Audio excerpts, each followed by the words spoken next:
Thank you for listening to Ghost Town. Don't miss a single, action-packed Wild Western adventure. Click subscribe and saddle up. The sun beat down like a blacksmith's hammer on iron, forging the heat into the cracked earth of the trail. Dust rose in lazy plumes from under the hooves of Rip's dun mare, a fine gritty powder that coated his worn duster and settled in the lines etched around his eyes. Eyes the color of faded stormy skies, narrowed against the glare, missing nothing. They'd seen too much to be easily fooled by shimmering heat devils or tricks of the light. For 3 days, he'd ridden through country that God seemed to have forgotten, or maybe just hadn't gotten around to finishing. Jagged peaks clawed at a bleached blue sky in the distance, indifferent spectators to the struggle below. Closer in, stunted pinon and juniper clung stubbornly to life, their twisted shapes stark against the pale rock and sand. The silence wasn't peaceful. It was watchful, the kind that prickles the back of your neck and makes the creak of saddle leather sound loud as a gunshot. The map he'd bought off a drunken surveyor back in Purgatory Gulch called this stretch the Diablo Spine. Apt name. It felt like riding along the backbone of some long-dead beast, its bleached ribs the canyons cutting deep into the earth on either side. And somewhere up ahead, nestled in a fold of these godforsaken hills, lay Redemption Ridge. A name like that, in country like this, usually meant one of two things. Either it was founded by folks trying too hard to convince themselves they weren't damned, or it was pure sarcasm. Rip figured it could go either way. The rumors he'd heard back down the line were tangled and strange, whispers of bad luck clinging to the place like alkali dust, of folks vanishing, of things best not spoken of under a midday sun. Ghosts. Curses. The usual fare when desperation and isolation stewed long enough. Rip didn't hold much stock in ghosts, but he knew desperation could make men see things and do things far worse than any specter. He shifted in the saddle, the movement slow, deliberate. His body ached with the rhythm of the trail, a familiar complaint. He wasn't young anymore, though old wasn't a word he'd use either. Somewhere in that hard-lived territory between. He carried himself with the economy of movement that spoke of past violence and the constant readiness for more. A Colt Peacemaker rested heavy but easy on his right hip, the walnut grip smooth from wear, tied down low. A Winchester repeating rifle lay snug in its scabbard under his left leg. Tools of a trade he sometimes wished he'd never learned. The mare, a sturdy beast named Clementine with more sense than most men Rip knew, flicked her ears. She'd caught something on the wind, a change in the air. Rip tasted it too. Less dust, a faint scent of wood smoke, maybe something else, stagnant water, decay. They were getting close. The trail dipped, winding down into a shallow basin choked with brittle brush and shadowed rock formations that looked like grasping claws. The temperature seemed to drop a few degrees, the silence deepening, pressing in. Even Clementine stepped more carefully now, her shod hooves clicking uneasily on the loose shale. Rip loosened the Colt in its holster, his gaze sweeping the rimrock above, then the shadows pooling at the base of the cliffs. Nothing moved. But the feeling of being watched intensified, cold and sharp. Then he saw it. Not much to look at, really. A collection of weathered buildings huddled together as if for warmth, though the sun still beat down relentlessly. A single dusty street ran through the middle, flanked by false-fronted stores, a saloon with sun-bleached swinging doors, a livery stable missing half its roof, and a scattering of shacks that looked like they might collapse in the next strong wind. Smoke curled lazily from a couple of chimneys, the only sign of life. Redemption Ridge. It looked less redeemed, more resigned. He urged Clementine forward at a walk, letting her pick her way down the last slope. The town didn't exactly roll out the welcome mat. As he rode onto the main street, the few sounds he'd heard, the distant clang of a hammer, a dog barking half-heartedly, ceased. Abruptly, like someone had thrown a switch. He saw movement behind a grimy window pane in the mercantile, a curtain twitching back into place. A face, pale and indistinct, vanished from the doorway of the assayer's office. Down the street, near the saloon, A man who'd been leaning against a hitching post straightened up, looked Rip up and down with eyes narrowed to slits, then turned deliberately and melted into the alleyway beside the building. No nods. No greetings. Just suspicion, thick and palpable as the dust. Rip had ridden into unfriendly towns before, towns wary of strangers, towns nursing grudges or hiding secrets. This felt different. This wasn't just unfriendly, it was fearful. The air itself seemed heavy with it, a low thrum of anxiety just beneath the surface silence. He swung down in front of the livery, the sign creaking mournfully overhead, Redemption Livery and Feed, J. Sutter, Prop. The place looked like it hadn't seen fresh paint since the creation. Rip ran a hand down Clementine's sweat-darkened neck. Easy, girl. Just folks. But he didn't believe it himself. The big double doors were closed. He slid one open a foot or two, the rusted hinges groaning in protest. Dim light filtered through cracks in the walls, illuminating motes of dust dancing in the stale air. It smelled of old hay, manure, and something else, damp earth maybe. "Hello," Rip called out, his voice sounding unnaturally loud in the stillness. "Anyone minding the store?" Silence answered him. Then a shuffling sound from the back, followed by the scrape of boots on packed dirt. A figure emerged slowly from the shadows, blinking in the sudden shaft of light from the doorway. An old man, thin as a fence rail, with watery eyes and a fringe of white hair clinging to a liver-spotted scalp. He held a pitchfork, not exactly threateningly, but not casually either. His clothes were patched, his face a roadmap of worry lines. "What you want?" The old man's voice was raspy, unused. "Board for my horse. Maybe a room for myself, if there's a hotel still standing." Rip kept his tone even, conversational. The old man squinted, taking in Rip's dusty duster, the gun belt, the hard set of his jaw. His grip tightened slightly on the pitchfork handle. "Horse, maybe. If you got coin." He didn't mention the room. "Always got coin for services rendered." Rip reached into his pocket, pulled out a silver dollar, held it up. The old man's eyes fixed on the coin for a second, then flicked back to Rip's face, then darted nervously towards the street outside, as if expecting something to burst through the doorway. "All right. Stall fees 4 bits. Hay and water included. Take care of her yourself." "Fair enough." Rip led Clementine inside, the mare snorting softly at the unfamiliar smells. He found an empty stall that looked reasonably clean, unsaddled her, checked her legs. The old man watched him, silent, leaning on the pitchfork. "Name's Rip," he offered, rubbing Clementine down with a handful of straw. The old man hesitated, swallowed. "Sutter. Josiah Sutter." He still hadn't put the pitchfork down. "Quiet town, Mr. Sutter." Sutter flinched at the word quiet. He licked his lips. "Quieter than some might like." He glanced towards the door again. "Folks keep to themselves mostly. Lately." Rip paused in his work, looked over his shoulder. Sutter shifted his weight. "Been trouble." He mumbled the word, barely audible. "Trouble?" Rip prompted gently. "Just trouble." Sutter shook his head, his eyes skittering away from Rip's direct gaze. "Best not to talk about it.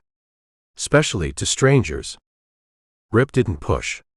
He knew fear when he saw it. This old man was scared down to his worn-out boot soles. He finished with Clementine, gave her a final pat. "Much obliged, Mr. Sutter." He flipped the silver dollar towards the old man, who snatched it out of the air with surprising speed. "You lookin' for work?" Sutter asked suddenly, his voice a little stronger now that coin was in hand. "Depends on the work." "Just askin'." Sutter shrugged, but his eyes were searching Rip's face. "Town, well, maybe the mayor might have need of someone. Someone who ain't afraid." He spat the last words out, then seemed to regret them, clamping his mouth shut. "Mayor, huh?" Rip considered that. "Where might I find him?" "Her," Sutter corrected quickly. "Mayor Clara." Runs the mercantile now. Took over after her husband. He trailed off, shaking his head again. Best you talk to her. If you got the stomach for it. Rip nodded slowly. A woman, Mayor. Interesting. And a town held tight in a grip of fear, whispering about trouble they wouldn't name. Rumors of ghosts, curses, or maybe just one particularly nasty piece of human trouble wearing a frightening mask. He'd seen that before, too. He picked up his saddlebags and rifle. Appreciate the tip, Sutter. He stepped back out into the oppressive sunlight and the watchful silence of Redemption Ridge. The feeling hadn't lessened. If anything, it was stronger now. Something was deeply wrong here, festering beneath the dusty surface. He wasn't sure he wanted to know what it was. But the surveyor's map only showed one trail out, and it ran straight through the heart of whatever nightmare this town was living. He hitched his saddlebags higher on his shoulder and started walking towards the mercantile, the dust muffling his footsteps on the haunted street. Chapter 2. Rip stepped out of the livery's gloom and back into the hard, bright glare of Redemption Ridge's main street. The silence pressed down again, heavier than the heat. He stood there a moment, letting his eyes adjust, taking it all in. Sutter's fear hadn't been faked. It clung to the air like wood smoke after the fire's gone out. The street was wide enough for 2 wagons abreast, but empty now save for swirling dust devils dancing in the ruts. False fronts lined both sides, some painted long ago, now faded and peeling like sunburnt skin. A Sayer, read one sign, the window dark and empty. Hotel Splendide, proclaimed another, though the porch sagged visibly and half the letters were missing, suggesting Hotel Spendi. Splendid it was not. Doors were shut tight against the day, windows curtained or boarded over. A ghost town waiting to happen, or maybe already halfway there. He hefted his saddlebags, the Winchester balanced easy in his other hand, and started towards the mercantile Sutter had pointed out. It stood near the center of town, a slightly larger building, maybe a bit better maintained than its neighbors, but still bearing the marks of neglect and worry. Redemption Mercantile, circa Hail, Prop. The name Hail was painted over a fainter, older name underneath, something ending in N-E-R. Clara Hail. The woman, Mayor. His boots kicked up puffs of dust that settled almost immediately, as if unwilling to draw attention. He passed the saloon, the Last Chance Saloon, its batwing doors still and silent. No piano music drifted out, no raucous laughter, no drunken shouts.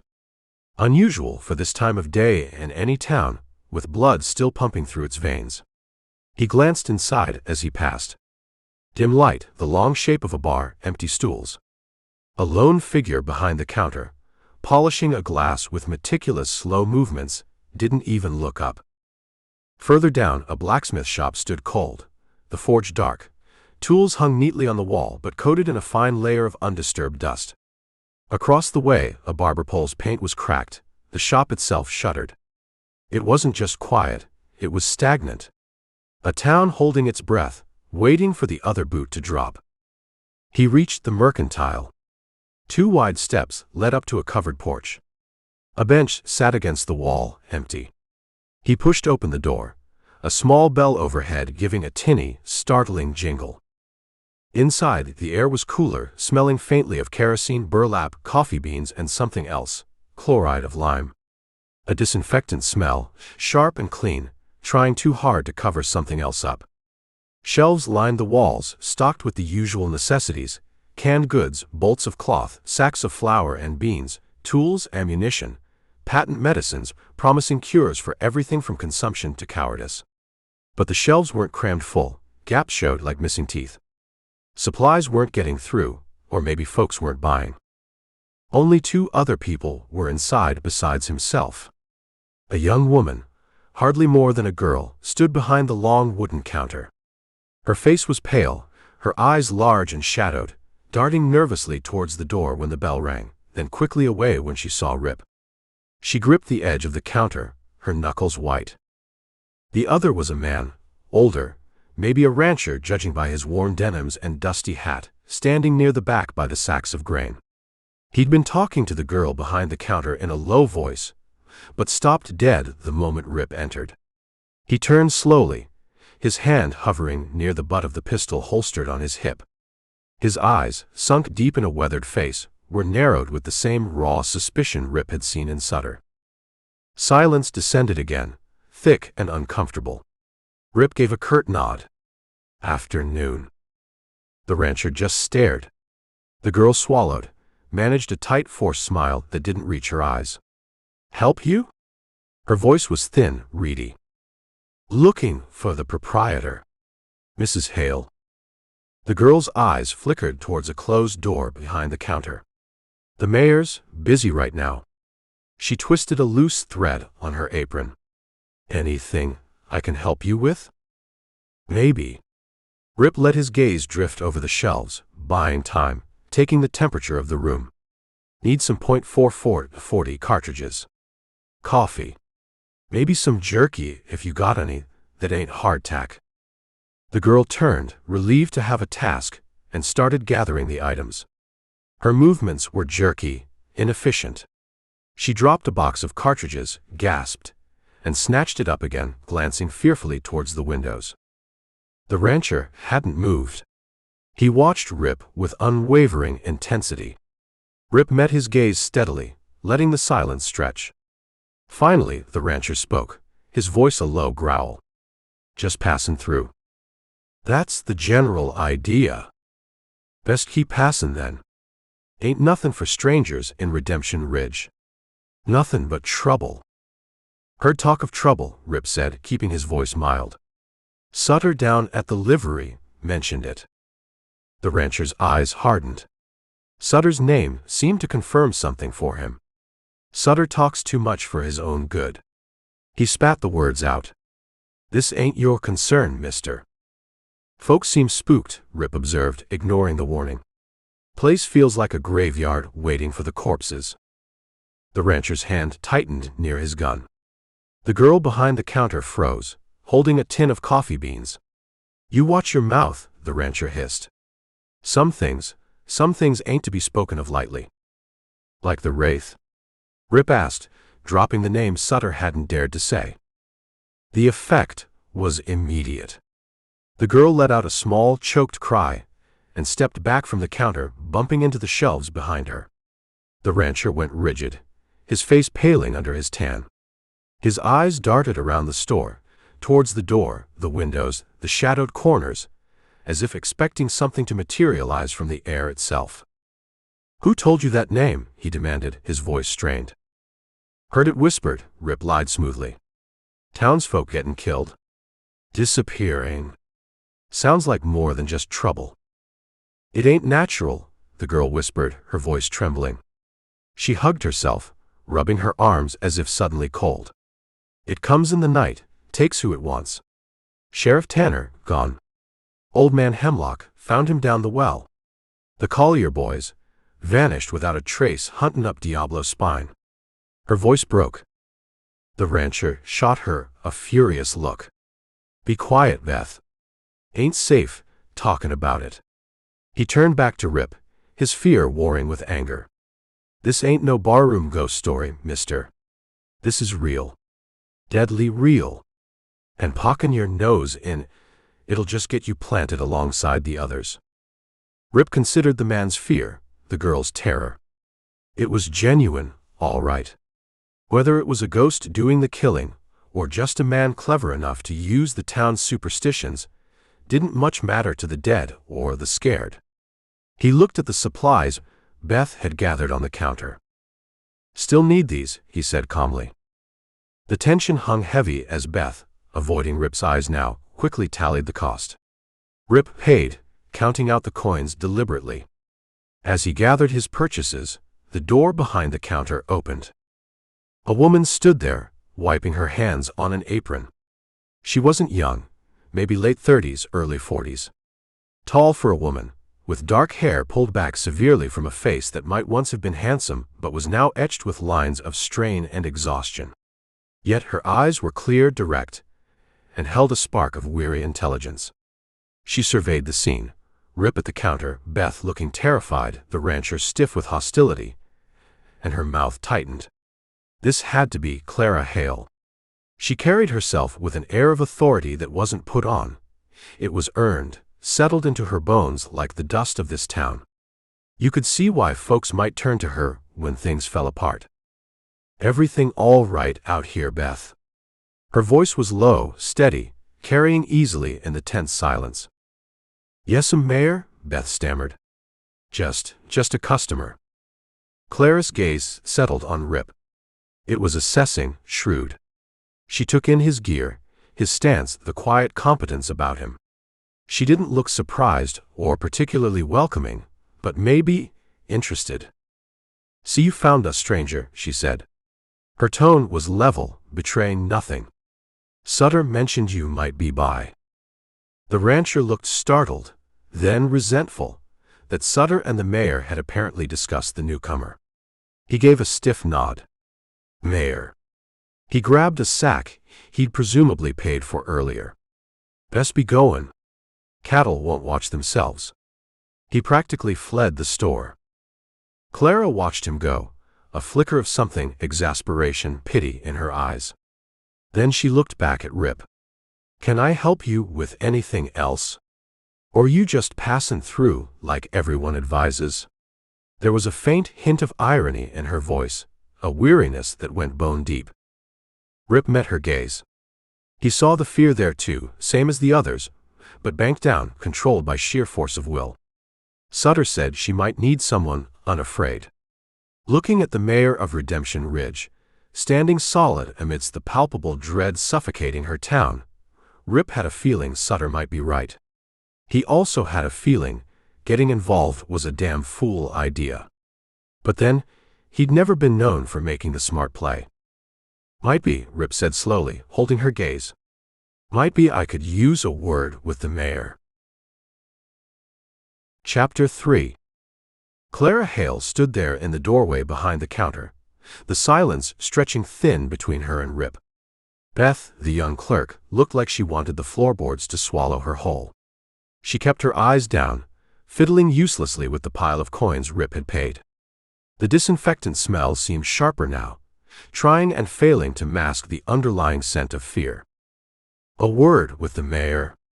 Clara repeated Rip's statement, her voice still level, but with an edge now like worn steel. "What kind of word?" Rip gestured slightly with his chin towards the main room, the open door, the street outside where unfriendly eyes might still be watching. "The kind best not spoken, where the whole town can listen in." Clara held his gaze for a long moment. He saw the calculation there, weighing the risk. A stranger, armed and dusty, walks into her terrified town asking for a private audience. Most folks would run him out on a rail, or at least fetch a shotgun. But Clara Hail wasn't most folks. She was the mayor, and her town was bleeding out. She gave a short, decisive nod. "Beth, mind the store. Holler just holler if you need to." She pushed the door behind her open wider. "In here." Rip followed her into a small, cramped office.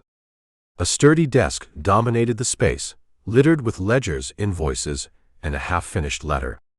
A single barred window looked out onto a dusty alleyway.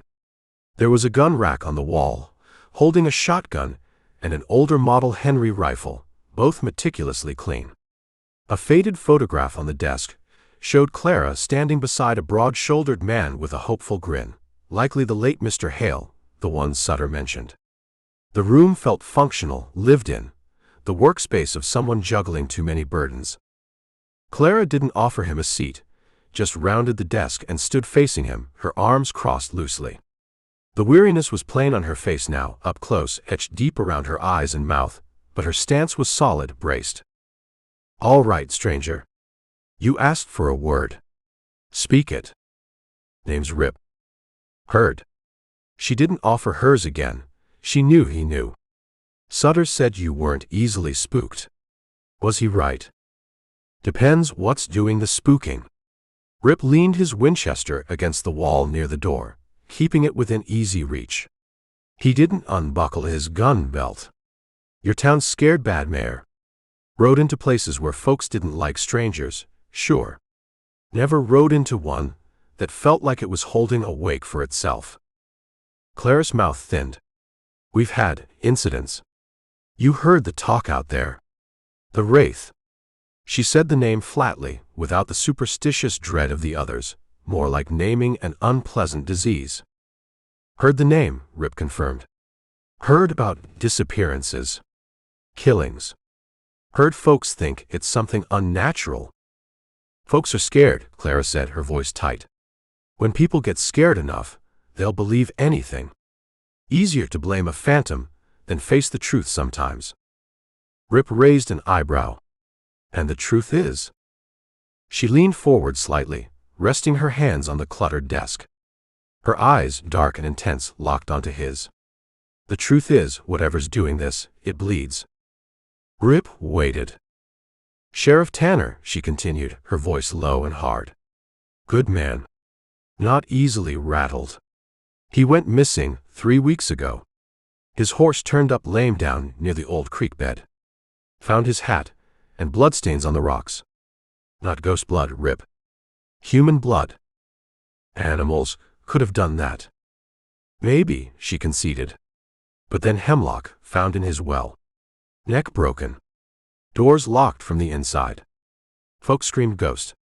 I say someone knew how to get in. That didn't involve walking through walls. And the Collier boys vanished hunting up Diablo's spine. Found their camp, supplies scattered, signs of a struggle. One set of tracks leading away, booted feet, not bare spirit paws. She straightened up, her gaze unwavering. This town is tearing itself apart with fear. Supplies are running low, because Teamsters won't come near Redemption Ridge anymore. Not after the last one disappeared on the trail. People are talking about packing up, abandoning everything. Others are talking about taking matters into their own hands, shooting at shadows, maybe hitting neighbors they've got old grudges against. This Wraith, it's killing us one way or another. Rip listened, absorbing the details, the conviction in her voice. She wasn't just guessing. She'd looked at the facts, what few there were, and drawn a hard, practical conclusion. So you think it's a man? I know it is, she stated, simple and certain. Someone hiding behind superstition. Someone who knows this town, knows the terrain. Knows how to scare people half to death before finishing the job. Why? That, she said, gesturing vaguely at the ledgers on her desk, the town outside, is the question I need answered. Revenge? Greed? Madness? Could be anything. Doesn't matter why, not right now. What matters is stopping him. Rip shifted his weight.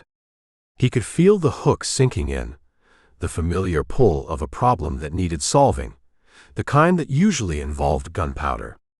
He didn't like it. Sounds like a job for the law. A humorless smile touched Clara's lips.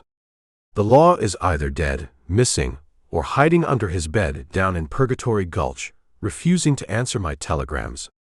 We're on our own out here, Rip. Always have been, really. We just didn't know how much until this started. She walked around the desk, stopping a few feet in front of him. Close enough now, he could see the faint tremor in her hands, quickly stilled. She wasn't fearless, just controlled. Sutter said you looked like a man who could handle himself.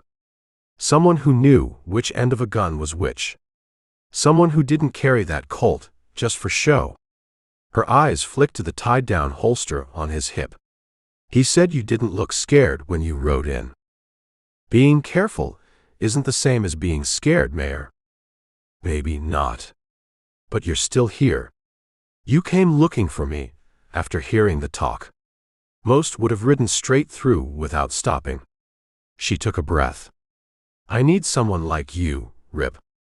Someone from outside, with no ties here, no old scores to settle. Someone skilled enough to track this killer down, find out who he is, and deal with him. There it was. The plea, plain and unvarnished. That's a tall order, Mayor. Asking a stranger to hunt down a killer the whole town thinks is a ghost. I know what I'm asking. Her voice was low, intense. This town, my husband James, he believed in this place. Poured his life into it. I took over this store, the mayor's duties, after he passed. I won't let it die because of some murdering coward hiding behind ghost stories. The steel was back in her voice, hard and sharp. I can pay. Not a fortune, maybe, but fair. The town council, what's left of it, scraped together a bounty. Rip looked past her, through the barred window into the dusty alley. He thought of the empty street, the fearful faces, Sutter clutching his pitchfork, the silence that wasn't silence at all, but the sound of terror. He thought about riding on, finding a quieter town, a simpler job. But the image of Clara Hail, standing firm in the face of it all, trying to hold her world together with sheer grit, stuck with him. And the puzzle of it. A man playing ghost, bleeding his victims, terrorizing a whole community. It pricked at something in him, the part that couldn't leave a twisted knot alone. A bounty? He asked, his voice neutral. $500, Clara said. For the man calling himself the Wraith. Alive, preferably, so we know for sure who he is and why he's doing this. But stopped, permanently if it comes to that. $500. A fair sum. Enough to make a man take risks. Enough to make him ignore his better judgment. Rip met Clara Hail's steady, desperate gaze. He didn't say yes. Not yet. But he didn't say no either. And in the tight, fearful silence of Redemption Ridge, that felt like a start. Chapter 4. The offer hung in the air between them, heavy as unshed rain. $500. Enough to make a man forget his reservations. Or maybe just enough to get him killed trying to collect. Rip didn't reach for it, not yet. He needed more. Hunting a man playing ghost required knowing the stage, understanding the props. This killer, Rip said, his voice quiet but cutting through the tension. The one you think is bleeding folks, why pick Redemption Ridge? Towns die all the time out here. Bad water, veins pinching out, folks just moving on. Why haunt this particular patch of dirt? Clara sighed, a sound like dry leaves skittering across rock. She moved back behind her desk, not sitting, but resting a hip against its corner, creating a small distance again. She picked up a paperweight, a chunk of raw, unrefined ore, probably quartz laced with something that once glittered hopefully, turning it over and over in her hand. Because this town wasn't born quiet, Rip. It was born screaming. Her eyes took on a distant look, focused somewhere beyond the cramped office walls. You wouldn't know it to look at it now, busted and afraid. But 20 years ago, Redemption Ridge was booming. She paused, remembering. Silver. High-grade stuff, just lying there near the surface up in the canyon north of here. Word got out, naturally. Nothing travels faster than a whisper of easy riches. This street, she gestured vaguely towards the front of the store, was choked with freight wagons bringing in supplies, ore wagons hauling out fortunes. Tents and lean-tos sprung up like mushrooms after a rain. We had 3 saloons then, not just the last chance. Dance halls, gambling dens, the works. Money flowed like whiskey. Maybe easier. Rip could picture it. He'd seen boomtowns before. Feverish places burning bright and fast, attracting saints and sinners alike, mostly sinners. Hard to reconcile that image with the husk he'd ridden into. Every boom attracts flies, Rip said. And wolves, Clara added grimly. We had our share. Claim jumpers, gamblers looking to fleece the lucky ones, road agents hitting the ore shipments. And outlaws using the chaos as cover. Men drifted in and out. Nobody asking too many questions as long as the silver held out. She put the ore chunk down with a soft click. The biggest strike was up at the North Star mine. That's where it happened. Her voice dropped, losing the reminiscent tone, becoming flat, guarded. The massacre. Rip waited. He'd heard the word before, whispered, implied. Now it lay bare between them. Details get fuzzy over time, Clara continued, choosing her words carefully. People remember things different, or choose to forget. But the bones of it, a crew working the North Star, hit the motherlode. Richest vein yet. They were celebrating, supposedly. Then something went wrong. Badly wrong. She looked towards the barred window, her gaze fixed on the alley dust. Some say it was claim jumpers hitting the mine, trying to take it all. Others whisper it was internal, partners turning on each other over the spoils. Greed's a powerful poison. What did the law say? Clara gave a short, bitter laugh. The law back then was a marshal 60 miles away who showed up 3 days later when it was all over. Found what was left. The mine tunnels were collapsed in places, timbers blown out. Looked like dynamite was used. Reckoned nearly a dozen men died up there. Some shot, some caught in the blasts. Never got a clear count, not really. Bodies were buried where they lay, mostly. The ground up there. She shuddered slightly. Considered cursed even before this Wraith business started. And the silver? Gone, Clara said simply. Whatever they pulled out that day, whatever caused the fight, it vanished. Cleaned out. That was the end of the boom. The massacre spooked folks bad. The main vein was buried under tons of rock from the collapse. People started drifting away, chasing the next rumor down the line. Redemption Ridge began to die right then and there. She fell silent, the weight of the story filling the small office. Rip let the silence sit for a moment before asking the next question. So where does the outlaw fit in? The one folks say is doing the haunting now. Clara picked up the paperweight again, her knuckles white. That's the part that fuels the ghost stories. Part of the legends surrounding the massacre. She hesitated, as if reluctant to give the story voice, even while debunking it. There was an outlaw crew operating in the territory around that time, led by a man named Ezekiel Boone. She said the name carefully, watching Rip's face for reaction. He kept his expression neutral, though the name snagged somewhere in the back of his memory, filed away with old warrants and campfire tales. Notorious. Vicious. Supposedly killed years ago, down near the border. Boone and his boys, Clara went on. They were rumored to have struck some kind of deal with one of the factions at the North Star, maybe planning a robbery together, maybe offering protection. The story goes, Boone was double-crossed during the massacre. Left for dead with his partners by the very men he'd made a deal with. Shot in the back and thrown down a shaft while the town's founding fathers, or the ones who survived the bloodbath anyway, made off with both the silver and Boone's stash. Convenient story, Rip murmured. Blames the dead, absolves the living who benefited. Isn't it just? Clara agreed, a cynical twist to her lips. After the massacre, with the silver gone and Boone supposedly dead, a few key men suddenly had enough capital to build respectable businesses, bring their families, establish the town proper.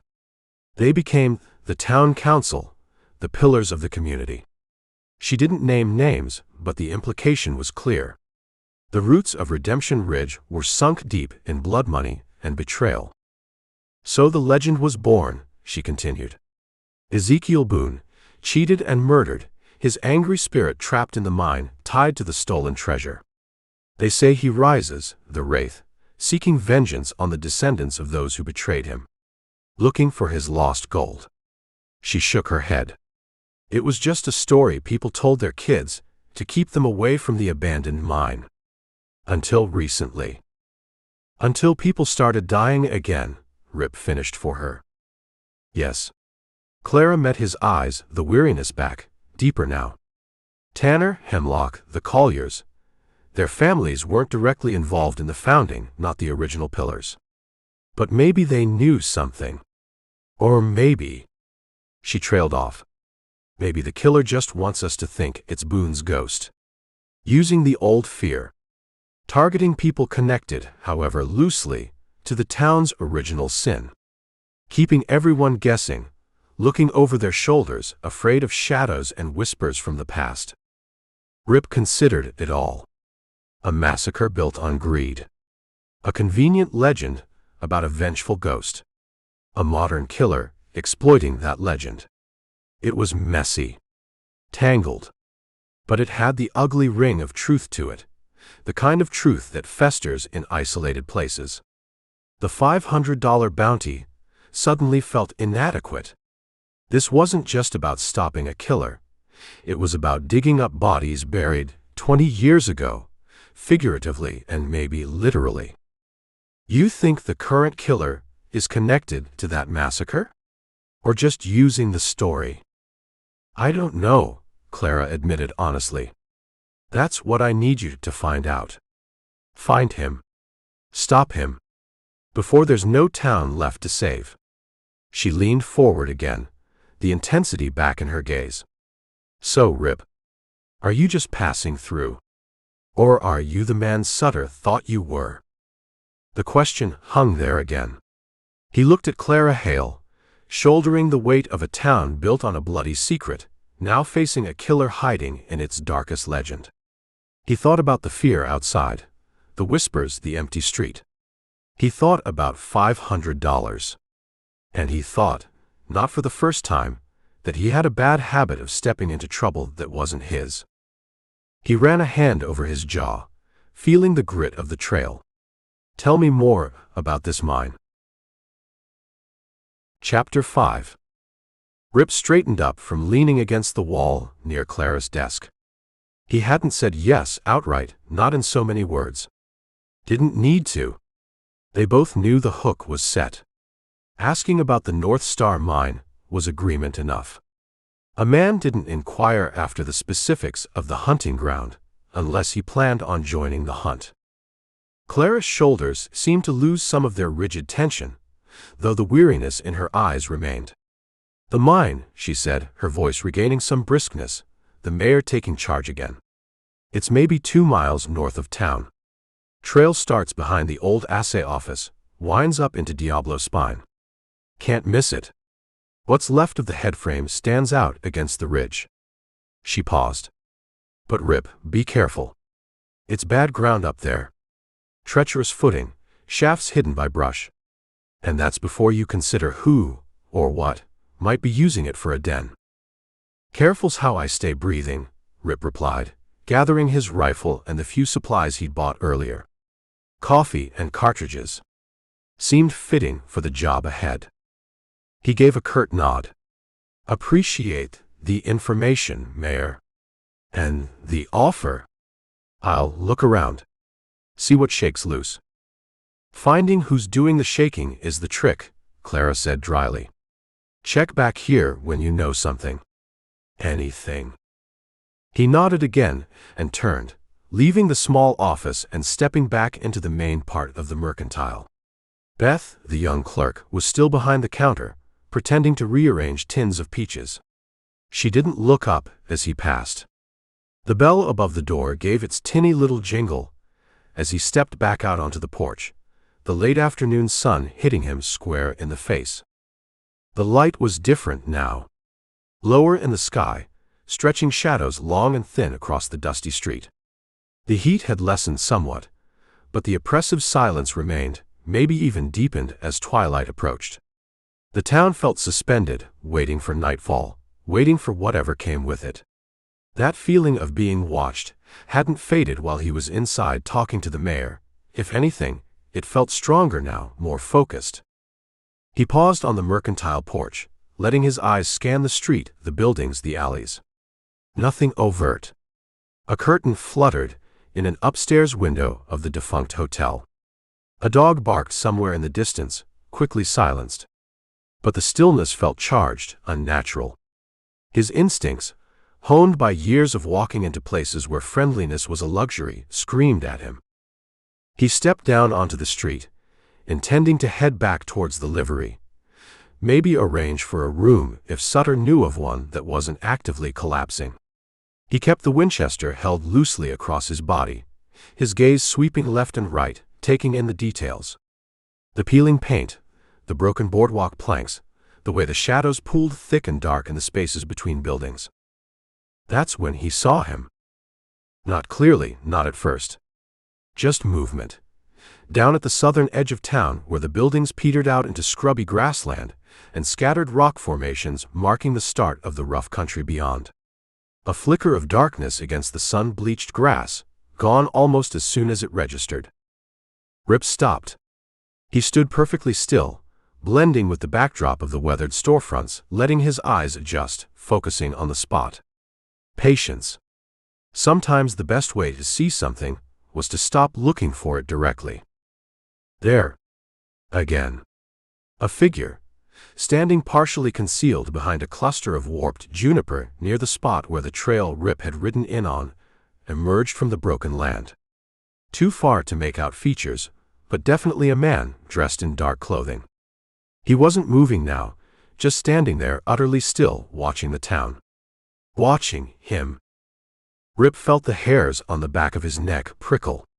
This wasn't some fearful townie sneaking a peek. This was different. The stillness of the figure, the deliberate concealment, the focused attention, it felt professional. Or predatory.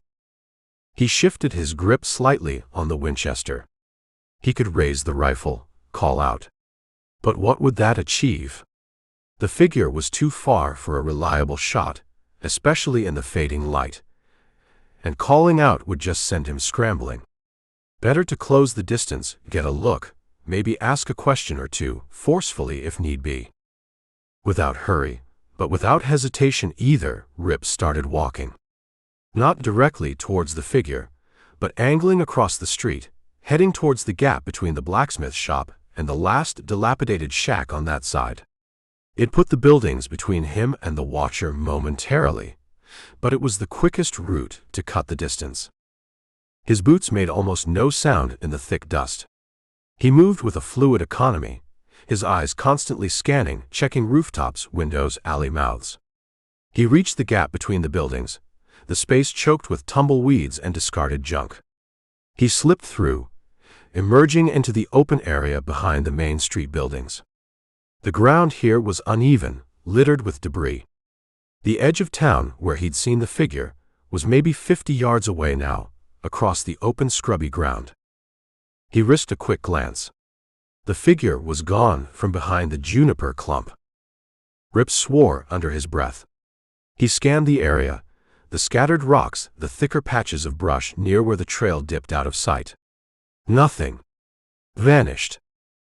He started forward again, faster now, breaking into a ground-eating lope. He wasn't a young man built for sprinting anymore, but he could cover ground when he needed to. He reached the juniper clump where the figure had stood. The scent of dust and dry vegetation filled the air. He crouched, scanning the ground. Disturbed earth, scuffed bootprints but indistinct, already blurring in the loose soil. Nothing that told him much. He looked towards the trail, the direction the figure must have gone. Broken country out there. Rocks, gullies, shadow draws. A man who knew the terrain could disappear in seconds. He moved quickly towards the trail's edge, dropping low, using a formation of weathered sandstone for cover. He peered into the descending twilight. The trail snaked down into shadow. He listened intently. The chirp of crickets starting up their nightly chorus. The sigh of a faint breeze through the dry grass. Nothing else. No snapping twig, no dislodged pebble, no sound of hurried retreat. Whoever it was, they knew how to move. Quietly, efficiently, leaving damned little sign. Like a ghost. Or a very skilled man, trying hard to seem like one. Rip stayed there for a long minute, scanning the darkening landscape, every sense on high alert. Frustration gnawed at him. He'd been watched, sized up, and then the watcher had simply melted away. It was unsettling. It proved Clara right. There was someone active out here, someone capable. But it answered none of the important questions. Was that the Wraith himself, scouting? Or someone else entirely? Maybe one of the fearful townsfolk trying to keep tabs on the newcomer. Could have even been one of Clara's own people, checking him out on her orders. He didn't know. And not knowing, in a place like Redemption Ridge, was a dangerous state to be in. He straightened up slowly, brushing dust from his knees. The encounter left a bad taste in his mouth. It felt like being toyed with, tested. He looked back at the town. The first few lamps were beginning to glow yellow in windows here and there, feeble points of light against the encroaching dark. The buildings looked like dark, hunched shapes guarding their secrets. The town felt even smaller now, the surrounding wilderness closer, more threatening. He turned his back on the empty trail and headed towards the lights, the weight of the Winchester a cold comfort in his hands. He needed a drink. And then he needed to pay another visit to Mr. Sutter at the livery. A room for the night suddenly seemed like a very good idea. Preferably one with sturdy walls and a lock on the door. Chapter 6. The night in Redemption Ridge had been long, punctuated by the kind of silence that screams. Rip had secured a room above the livery from a still nervous Sutter, paying extra for the privilege of a door that bolted, however, rustily. Sleep came in fits and starts, his hand never far from the Colt lying on the floor beside the thin mattress. Every creak of the old building, every gust of wind rattling the loose window pane, sounded like footsteps approaching. Or maybe that was just the town's fear seeping under the door. Morning broke gray and grudging, the sun hidden behind a thin layer of high cloud that promised heat later but offered no cheer now. After checking on Clementine, the mare seemed as uneasy as he felt, and forcing down some dry biscuits and bitter coffee from his own supplies, Rip set out. He skirted the main street, avoiding the few early risers who scurried between buildings like mice afraid of hawks, and picked up the trail Clara had described behind the derelict assay office. It wasn't much of a trail, more a suggestion of passage winding up into the jagged hills that formed the Diablo spine. The ground rose steeply, littered with loose rock and thorny brush that clawed at his denims. The air grew thinner, cleaner, carrying the scent of pine and dry earth. Looking back, Redemption Ridge shrank quickly, a sad little huddle of buildings lost in the vast, uncaring landscape. Up here, the silence felt different, not fearful, but ancient and watchful. The kind of silence that had been here long before the town, and would remain long after it was gone. He climbed steadily for the better part of an hour, the sun finally breaking through the clouds, beating down on the back of his neck. He moved with a hunter's awareness, eyes scanning the slopes above and below, ears tuned to any sound out of place. The encounter the previous evening had sharpened his senses. Someone knew this country, knew how to disappear in it. He wouldn't be caught off guard again if he could help it. Then he saw it. Just as Clara described. The skeletal remains of a mine's headframe, perched precariously on the edge of a canyon, cutting into the mountainside. Black timbers, weathered gray by years of sun and wind, stark against the pale rock. Below it, spilling down the slope, were the massive, unnaturally colored mounds of tailings, waste rock pulled from the earth's guts, now overgrown with stubborn patches of creosote bush and prickly pear. The North Star. He approached cautiously, leaving the main trail and circling wide, keeping to cover where he could. The place felt wrong. Not just abandoned, but violated.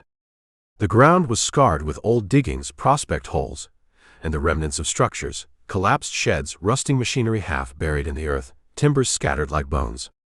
Nature was doing its best to reclaim it, but the violence of its past clung to the air. He found the main entrance without much trouble. A dark maw gaping in the mountainside, partially blocked by a rockslide that looked decades old. Heavy timbers, meant to shore up the entrance, were cracked and sagging. A faded sign, riddled with bullet holes, lay half-buried nearby. North Star Mining Company danger, keep out. Sound advice, generally. Rip didn't go straight for the main entrance. He circled the area slowly, examining the ground, looking for recent sign. Old tracks, plenty of them, from deer, coyotes, maybe a mountain lion passing through. But beneath a cluster of pines near a secondary shaft, smaller, possibly an air vent or escape tunnel, he found what he was looking for. Boot prints. Relatively fresh, certainly not 20 years old. Not the clear prints he'd hoped for, The dry, rocky ground wasn't good for tracking. But they were there. Someone had been using this less obvious entrance. And recently. He drew the Colt, checked its load, the familiar weight reassuring in his hand. He took the lantern he'd brought from his saddlebags, uncapped the oil reservoir, checked the wick. He wouldn't go in blind. He listened, intently. The wind sighed mournfully around the rocks, a low whistle like a dying man's breath. Dripping water echoed faintly from within the secondary shaft. Nothing else. He slid his feet forward, testing the ground at the entrance of the smaller shaft. It sloped downward steeply for a few yards, then leveled out. He lit the lantern, the small flame catching, casting a pool of yellow light that pushed back the oppressive darkness. He held it aloft and stepped inside. The air hit him first, cold, damp, thick with the smell of wet rock, stale air, and something else. Bat guano, sharp and acrid. But beneath that, fainter, was the smell of wood smoke, days old perhaps, but definitely there. He moved forward slowly, the lantern beam cutting through the absolute blackness. The tunnel was narrow here, rough-hewn, clearly not a main haulage route. Water dripped steadily from the ceiling, slicking the rock underfoot. His footsteps, careful as they were, echoed unnervingly. The silence of the outside world was gone, replaced by the subterranean sounds of the earth breathing around him. Creaks and groans from unseen timbers, the constant drip, drip, drip of water, the scurry of small unseen things disturbed by the light. He kept moving, deeper into the hillside. The main tunnel likely connected somewhere ahead. He scanned the walls, the floor, the ceiling. Old pick marks scarred the rock. Rusted ore cart rails lay embedded in the floor in places, twisted and useless. He passed side tunnels, dark and uninviting, some clearly collapsed, others just black holes leading nowhere he wanted to go right now. He rounded a bend, and the lantern light fell on something that made him pause. An alcove, slightly wider than the main passage. And signs of use. Distinct signs. A rough circle of stones marked a small fire pit, filled with cold gray ash. Amongst the ash, he spotted the glint of metal. A couple of discarded food tins, peaches by the look of the faded label on one. Much newer than 20 years old. Near the back wall of the alcove lay a pile of burlap sacks, flattened and arranged into a makeshift mattress. A stained, greasy-looking blanket lay crumpled on top. Someone had been living here. Not just passing through, but staying. Recently. Rip crouched down, examining the area more closely. He stirred the ashes with a stick. Cold. The fire hadn't been lit today, maybe not yesterday. He picked up one of the tins. Modern manufacturing. He scanned the ground around the bedding. More boot prints, clearer here on the dusty floor. Size, maybe 9 or 10. Worn heels. Nothing distinctive. A few spent cartridges lay scattered near the edge of the light .45 Colt, same caliber as his own Peacemaker. Common enough. He ran the lantern beam slowly around the alcove. Tucked into a crevice in the rock wall was a small, leather-bound book. Looked like a Bible, maybe. No, the cover was blank. He reached for it, then hesitated. Better not to disturb things too much yet. He stood up slowly, every sense on alert. The discovery confirmed Clara's theory, a human agent using this place. But it also screamed danger. He was in the heart of the beast's den. Was the occupant nearby? Deeper in the mine, watching him from the darkness just beyond the lantern's reach. The weight of the mine seemed to press down on him, the silence amplifying the pounding of his own heart. The air felt thick, heavy with the memory of the massacre and the presence of its current hidden inhabitant. He swept the lantern beam around again, probing the shadows the Colt held ready. Finding evidence was one thing. Finding the man who left it would be something else entirely. And Rip had a nasty feeling that encounter wouldn't be nearly as quiet as this exploration had been. Chapter 7. The air in the alcove felt heavy, used up. Rip lingered only a moment longer, sweeping the lantern beam across the crude bedding, the cold ashes, the discarded tins. Someone lived here, all right. Slept here, ate here. Waited here. That was the question that prickled. Waited for nightfall. Waited for victims? Waited for him. He backed out of the alcove slowly, the Colt steady in his hand, the lantern held high. The main passage stretched ahead, deeper into the black belly of the mountain. Logic dictated the mine's inhabitant would likely use the more established tunnels, assuming they weren't collapsed. He started forward again, the beam cutting a swath through darkness so profound it felt solid. Water dripped, a relentless metronome counting off seconds in the earth's deep silence. His boots crunched softly on loose rock and grit. He passed more timbers, some looking worryingly rotten, others surprisingly sound, perhaps replaced more recently than 20 years ago. Hard to tell in the deceptive lantern light.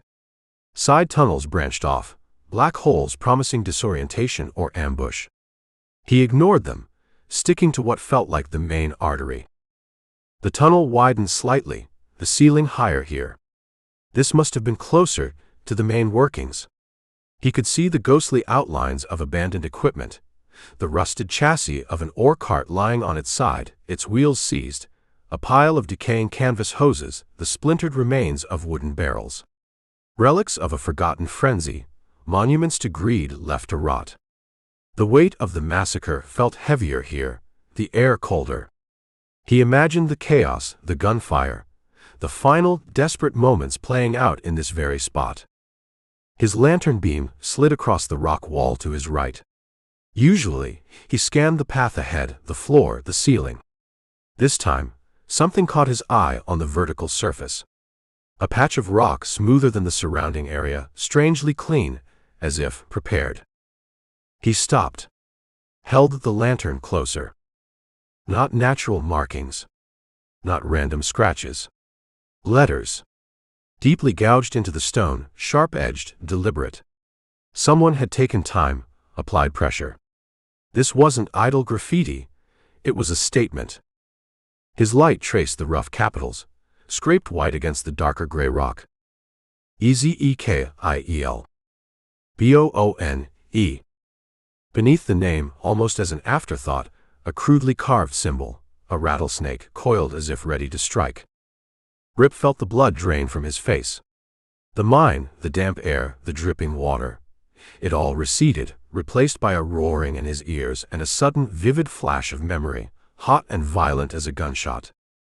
Dusty cantina south of the border. Cheap tequila burning his throat. Shouting men, overturned table. The acrid smell of black powder smoke stinging his nostrils. A man falling backward, eyes wide with surprise and sudden agony, clutching a blossoming red stain on his chest. Boone. Ezekiel Boone. Looking right at Rip as the life went out of him. Dead. Stone cold dead. Rip had checked himself. He blinked, the mine tunnel snapping back into focus around him, the lantern flame wavering slightly in his suddenly unsteady hand. Boone. Here. Carved into the wall of this cursed mine. It wasn't possible. He'd killed Ezekiel Boone. Watched him die. Left him cooling on a dirt floor in Sonora almost 10 years ago. His mind raced, rejecting the evidence before his eyes. A trick. Had to be. Someone knew the legend, knew Boone's name, maybe even heard the rumors of Boone's demise down south. Someone was playing games, deepening the Wraith myth, adding a layer of authenticity to scare the townsfolk further. Maybe targeting Rip himself, if word of his past connections, however vague, had somehow preceded him. Unlikely. But possible. He forced himself to breathe, slow and steady. Panic was a luxury he couldn't afford, not down here. He held the lantern even closer to the carving, examining it minutely. The cuts were deep, confident. Made with a sharp knife or maybe a chisel. How fresh were they? Hard to say definitively on the bare rock. No obvious weathering, but down here out of the sun and rain, things lasted. Still they looked recent. The edges felt sharp under his fingertips, the newly exposed rock lighter than the surrounding surface patina. Ezekiel Boone. The name echoed in his thoughts, stirring up ghosts he'd thought long buried. Boone hadn't been just another outlaw. He'd been pure poison. Cunning, ruthless, with a reputation for cruelty that made even hardened men uneasy. Leading a gang, known for leaving no witnesses and taking grim pleasure in their work. The confrontation in Sonora hadn't been planned. It had been a collision course ending the only way it could. Or so Rip had believed. If Boone had somehow survived that wound, survived Rip leaving him for dead, what kind of man would crawl back from that grave? What kind of twisted, burning hatred would fuel him for 10 years? A hatred likely focused on one man above all others, the man who put him down. Rip felt a chill that had nothing to do with the mine's damp air. This changed everything. Clara Hail's plea, the frightened townsfolk, the $500 bounty, that was one thing. Hunting a man who might be Ezekiel Boone, alive and nursing a decade-old grudge against him. That was personal. That was walking back into a firefight he thought he'd already won. The coiled rattlesnake symbol beneath the name. Boone's mark. Rip had seen it before, scratched onto wanted posters mentioned in hushed tones. It confirmed the intention, at least. Whoever carved this wanted it known. Boone was here. Or his ghost was. Or someone invoking his name with deadly purpose. He suddenly felt exposed, vulnerable, the lantern painting a target on his chest. Was the carver watching now, from the impenetrable blackness, just beyond the light's edge? Laughing silently at Rip's shock. Waiting for the perfect moment. He needed to get out. Back into the daylight. Back where he could think, plan. The evidence was found, all right. More significant, more terrifying than he could have imagined. He wasn't just hunting Redemption Ridge's boogeyman anymore. He might be hunting his own past, returned with a vengeance. He backed away from the wall slowly, sweeping the lantern beam in a wide arc, probing the darkness ahead and behind.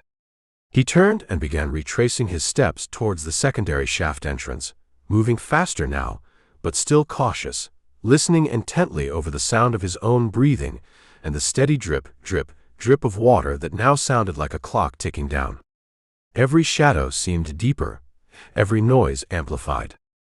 The North Star Mine no longer felt just like a place where a massacre happened. It felt like a trap being sprung, with Ezekiel Boone's name scrawled on the bait. Chapter 8. Getting out of the North Star Mine suddenly felt more important than drawing his next breath. Ezekiel Boone. Alive. Maybe. The name carved into the rock felt like a brand on Rip's own skin, pulling tight, reminding him of old violence and the chilling possibility of unfinished business. Every shadow in the tunnel seemed to coalesce, taking on Boone's imagined shape. The dripping water sounded like footsteps keeping pace just behind him in the dark. He moved quickly but deliberately back towards the secondary shaft he'd used for entry, the lantern held high, the Colt feeling like an extension of his own hand. He swept the beam left, right, checking every side passage, every dark recess. The alcove where he'd found the bedding lay empty and silent as he passed, but the air felt colder, charged with menace. He didn't look back. The tunnel narrowed again as he neared the entrance slope. Daylight was a faint promise ahead, a dim grayness filtering down the incline. Almost out. Almost safe. That was usually when it happened. It happened. Not a sound gave warning. No dislodged pebble, no preparatory breath. Just a sudden explosion of movement from a deep shadow recess to his left he'd already scanned twice. A figure, blacker than the surrounding darkness, lunged out low and fast. Rip reacted on pure instinct, years of survival kicking in before conscious thought. He twisted away, bringing the Colt up, but the figure was already inside his reach. Something hard slammed into his gun arm, sending a jolt of pain to his shoulder, and knocking the peacemaker from his grasp. It clattered away onto the rocky floor, lost somewhere in the immediate darkness outside the lantern's unsteady pool of light. The lantern itself was wrenched from his other hand, crashing against the wall. The glass chimney shattered. The flame sputtered wildly for a second, casting grotesque dancing shadows, then died, plunging the tunnel into near absolute blackness. Blind. Disarmed. He felt rough fabric against his face, smelled stale sweat and damp earth as the attacker slammed into him, driving him backward. Strong arms wrapped around him, trying to pin his own. A grunt, low and animalistic, near his ear. He struggled, trying to get leverage, his boots slipping on the damp rock. He couldn't see his attacker clearly in the sudden dark, only a vague, man-shaped silhouette against the slightly less black opening of the tunnel mouth 50 feet away. But the impression was of something spectral. Flowing dark cloth, maybe a long coat or cloak. Something covering the head and face, obscuring features, making the shape seem indistinct, unnatural in the gloom. The Wraith. Or someone doing a damned convincing impression. A sharp pain flared in his side. A knife. He twisted violently, breaking the hold momentarily, shoving himself away. He heard the blade scrape against rock where his ribs had just been. Close. Too close. He scrambled backward on the floor, trying to orient himself, trying to locate his fallen colt. His hand swept across the gritty stone, finding nothing but loose rock. Where did it go? The figure came again, a looming shadow moving with unnerving speed in the dark. Rip kicked out, connecting with a knee. A sharp intake of breath from the attacker. He used the moment to lurch to his feet, backing away towards the faint light of the entrance. If he could just get outside. The figure pressed him, relentless. Another knife thrust, quicker this time. Rip dodged, felt the whisper of air as the blade passed his ear. He lashed out with a fist, connecting solidly with something that felt like a shoulder or upper chest. Solid, definitely solid. No ghost. They grappled again, a desperate, clumsy struggle in the suffocating darkness. The figure was strong, wiry, fueled by a cold fury. Rip fought back with the grim economy of a cornered animal. He got a hand inside the attacker's guard, felt the rough cloth of a shirt, the hard muscle underneath. He drove his knee up hard, aiming for the groin. A strangled gasp. The hold loosened. Rip shoved hard, staggering the figure back. He didn't wait. He lunged forward, not attacking, but diving past his assailant towards where he thought the colt had fallen. His hands scrabbled frantically on the floor. Rock. Dirt. Then metal. The familiar shape of the peacemaker's grip.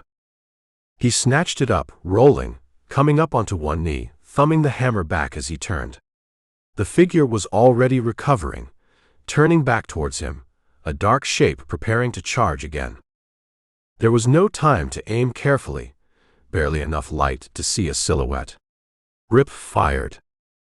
The roar of the colt was deafening in the confined space, the muzzle flash a blinding white-orange flare that momentarily illuminated the tunnel, and the figure staggering backward, clutching at their side.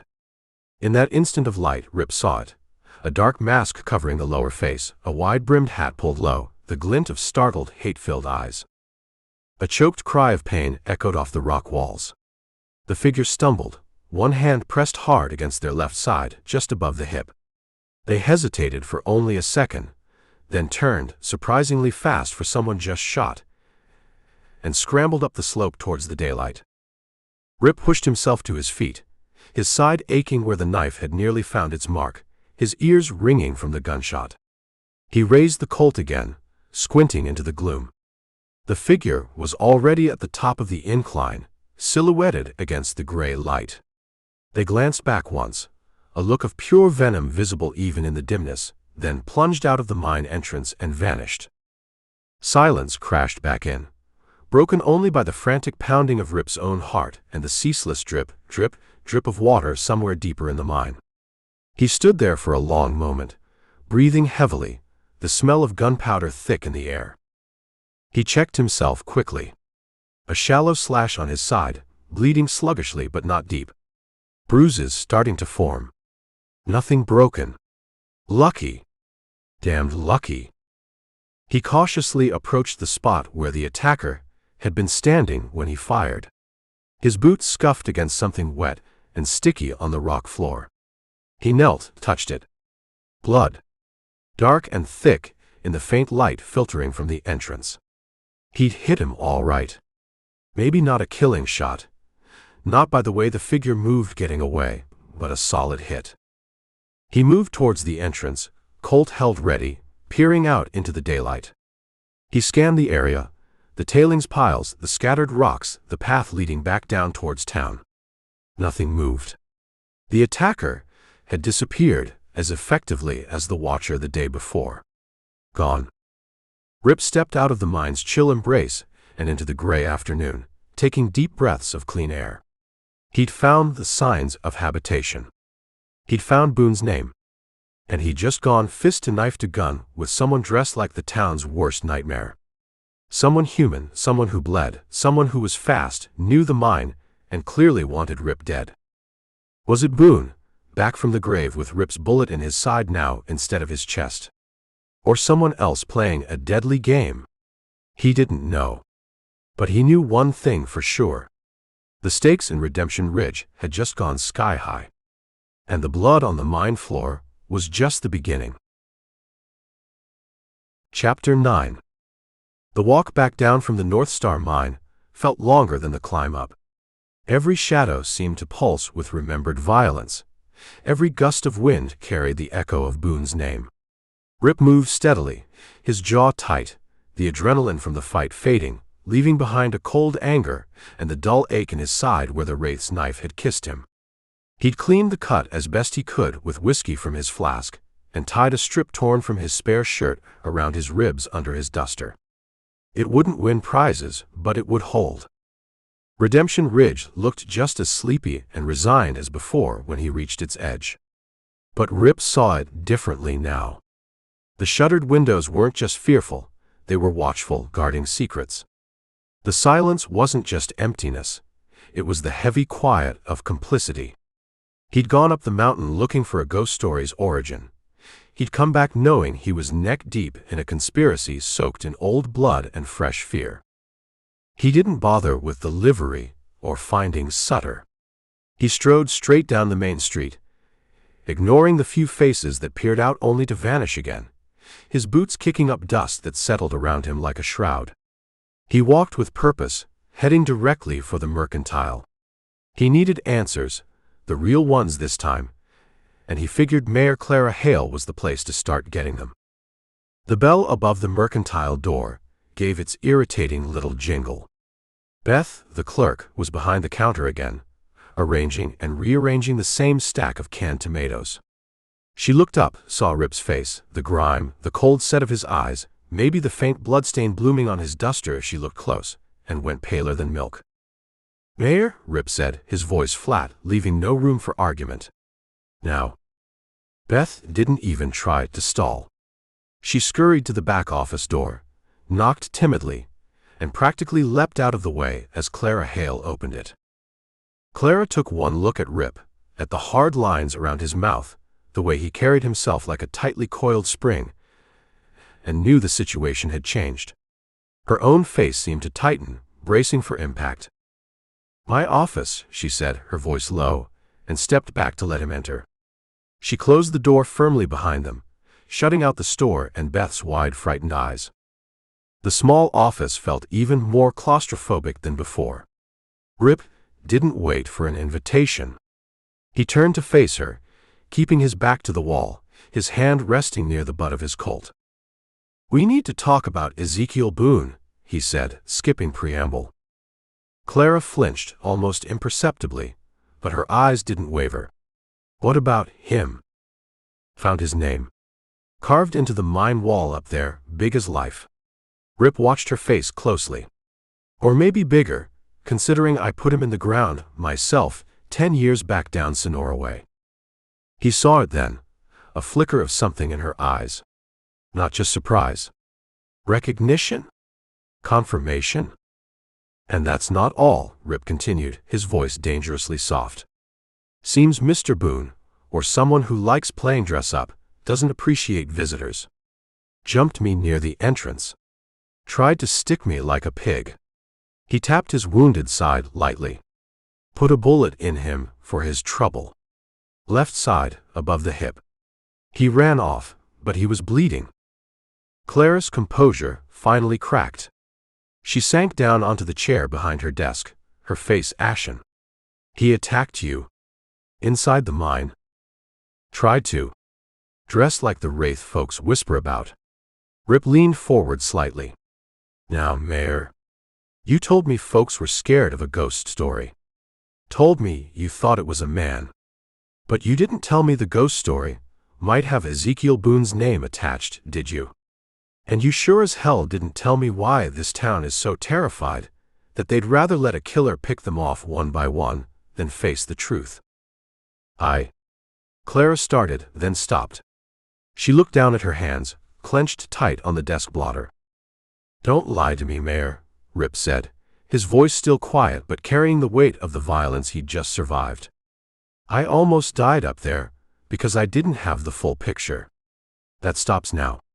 What is this town hiding about that massacre? What part did Boone really play? And why does his name showing up make everyone look like they've seen their own damn funeral? Clara raised her head, her eyes filled with a terrible weariness, the look of someone who'd carried a crushing weight for too long. Because it might be true, Rip, she whispered, the fight seeming to drain out of her. Not the ghost part, but the rest of it. The betrayal? The stolen gold? She nodded mutely. The official story, claim jumpers, partners turning on each other, it was cleaner. Easier. Something the town could live with. But not the truth. No. She took a shaky breath. The truth is that some of the men who founded this town, the ones who survived and prospered after the massacre, they weren't innocent bystanders. They made a deal with Boone, just like the legend says. Lured him in, planning to double-cross him and his gang, take the mine's silver and whatever Boone had. Rip felt a cold knot tighten in his gut. So the old story wasn't just a story. Something went wrong up there, Clara continued, her voice barely audible. Maybe Boone suspected. Maybe someone got greedy or lost their nerve. Fighting broke out. People died on all sides. Boone, everyone assumed he died with his men. The survivors, the town founders, they took the gold, Boone's included, buried the bodies and the truth, collapsed the mine entrance, and started building Redemption Ridge on a foundation of murder and theft. And folks know this. Rip pressed. The ones living here now. The direct descendants do, Clara admitted, looking away, shamefaced. The Sutters, the Hales, my late husband's family, the Hemlocks, others. It's been a shadow. Passed down. A secret everyone knows but nobody speaks of aloud. A collective guilt. So the hostility, Rip said, understanding dawning. The fear when I rode in, asking questions. It wasn't just the Wraith. It was fear of me. Fear I'd stir things up, uncover the old crime. Clara nodded miserably. They think, we think, the Wraith is targeting people connected to that past. Maybe someone else who knows the secret, seeking revenge for a slighted ancestor. Or maybe, her voice faltered, maybe it really is Boone, somehow, come back for vengeance against the bloodlines of those who betrayed him. The thought clearly terrified her, despite her earlier skepticism about ghosts. And they figure me digging around is like poking a rattler with a stick, Rip concluded grimly. Bound to make it strike again, maybe at them next. Yes. Her voice was barely a whisper. They think your questions, your presence, will bring more death down on us. They just want it to stop, even if it means living under the Wraith's shadow, hoping he takes someone else next time. They don't want the past dug up. They're terrified of what else might crawl out. Rip stared at her, the pieces falling into place with sickening clarity. He wasn't just a hired gun here. He was a catalyst, a threat to the rotten peace the town had made with its own history. Clara hadn't just hired him to stop a killer. She'd hired him knowing it might ignite the very powder keg the town had been sitting on for 20 years. Her desperation had outweighed her fear, but just barely. "You should have told me, Clara," he said, the anger replaced by a cold weariness that mirrored her own. "All of it." "I know." She looked him straight in the eye then, her own filled with desperation and a plea for understanding. "I was afraid you wouldn't help. Afraid you'd ride out like everyone else. And I couldn't. I can't let this thing, whoever or whatever it is, destroy what's left of this town. Even if it's built on lies." Rip looked away, towards the barred window. The town's secret was out, at least to him. A guilty town, terrified of its past, stalked by a killer who might be the very man they'd wronged, or someone using his name like a loaded gun. And he was standing right in the middle of it, with a wounded killer somewhere out in the hills who now knew his face. The job hadn't just gotten complicated. It had gotten personal, tangled, and a whole lot deadlier. Chapter 10. The whiskey burned a welcome trail down Rip's throat, cutting through the dust and the lingering, metallic taste of fear from the mine. He stood alone, at the far end of the long bar in the Last Chance saloon, the glass heavy in his hand. The place was as quiet as a church during plague season. Only 3 other men occupied the space, 2 old-timers nursing beers at a corner table, murmuring too low for him to hear, and the same grim-faced bartender from the day before, polishing the already gleaming mahogany with funereal concentration. Rip stared into the amber depths of his glass, swirling the cheap liquor. Clara's confession replayed in his mind. A town built on blood money and betrayal, haunted by its own guilt. Now terrified the bill was finally coming due in the form of a killer wearing a ghost's mask. A killer who might be Ezekiel Boone, back from hell with a hate list likely topped by Rip's own name. And he'd wounded him. Put his mark on the devil himself, maybe. Which meant the devil knew Rip was here, knew he was hunting. Wonderful. He needed allies, but who could he trust in a town drowning in secrets and fear? Clara was desperate, maybe honest now, but compromised by her position and the town's collective guilt. Sutter was scared witless. The rest of the townsfolk saw him as a threat, a matchstick nearing their own carefully constructed powder keg. He was on his own, which was usually how he preferred it, except when the target might be a resurrected demon with a personal grudge. The batwing doors at the saloon entrance creaked open, letting in a slice of the gray afternoon light. Rip didn't look up immediately, just watched the reflection in the mirror behind the bar. A figure stepped inside, pausing just past the doors, letting their eyes adjust. Tall, lean, dressed practical, canvas trousers tucked into scuffed knee-high boots, a plain dark shirt and a worn leather vest. A low-crowned, wide-brimmed hat sat squarely on their head, casting a shadow over the upper face.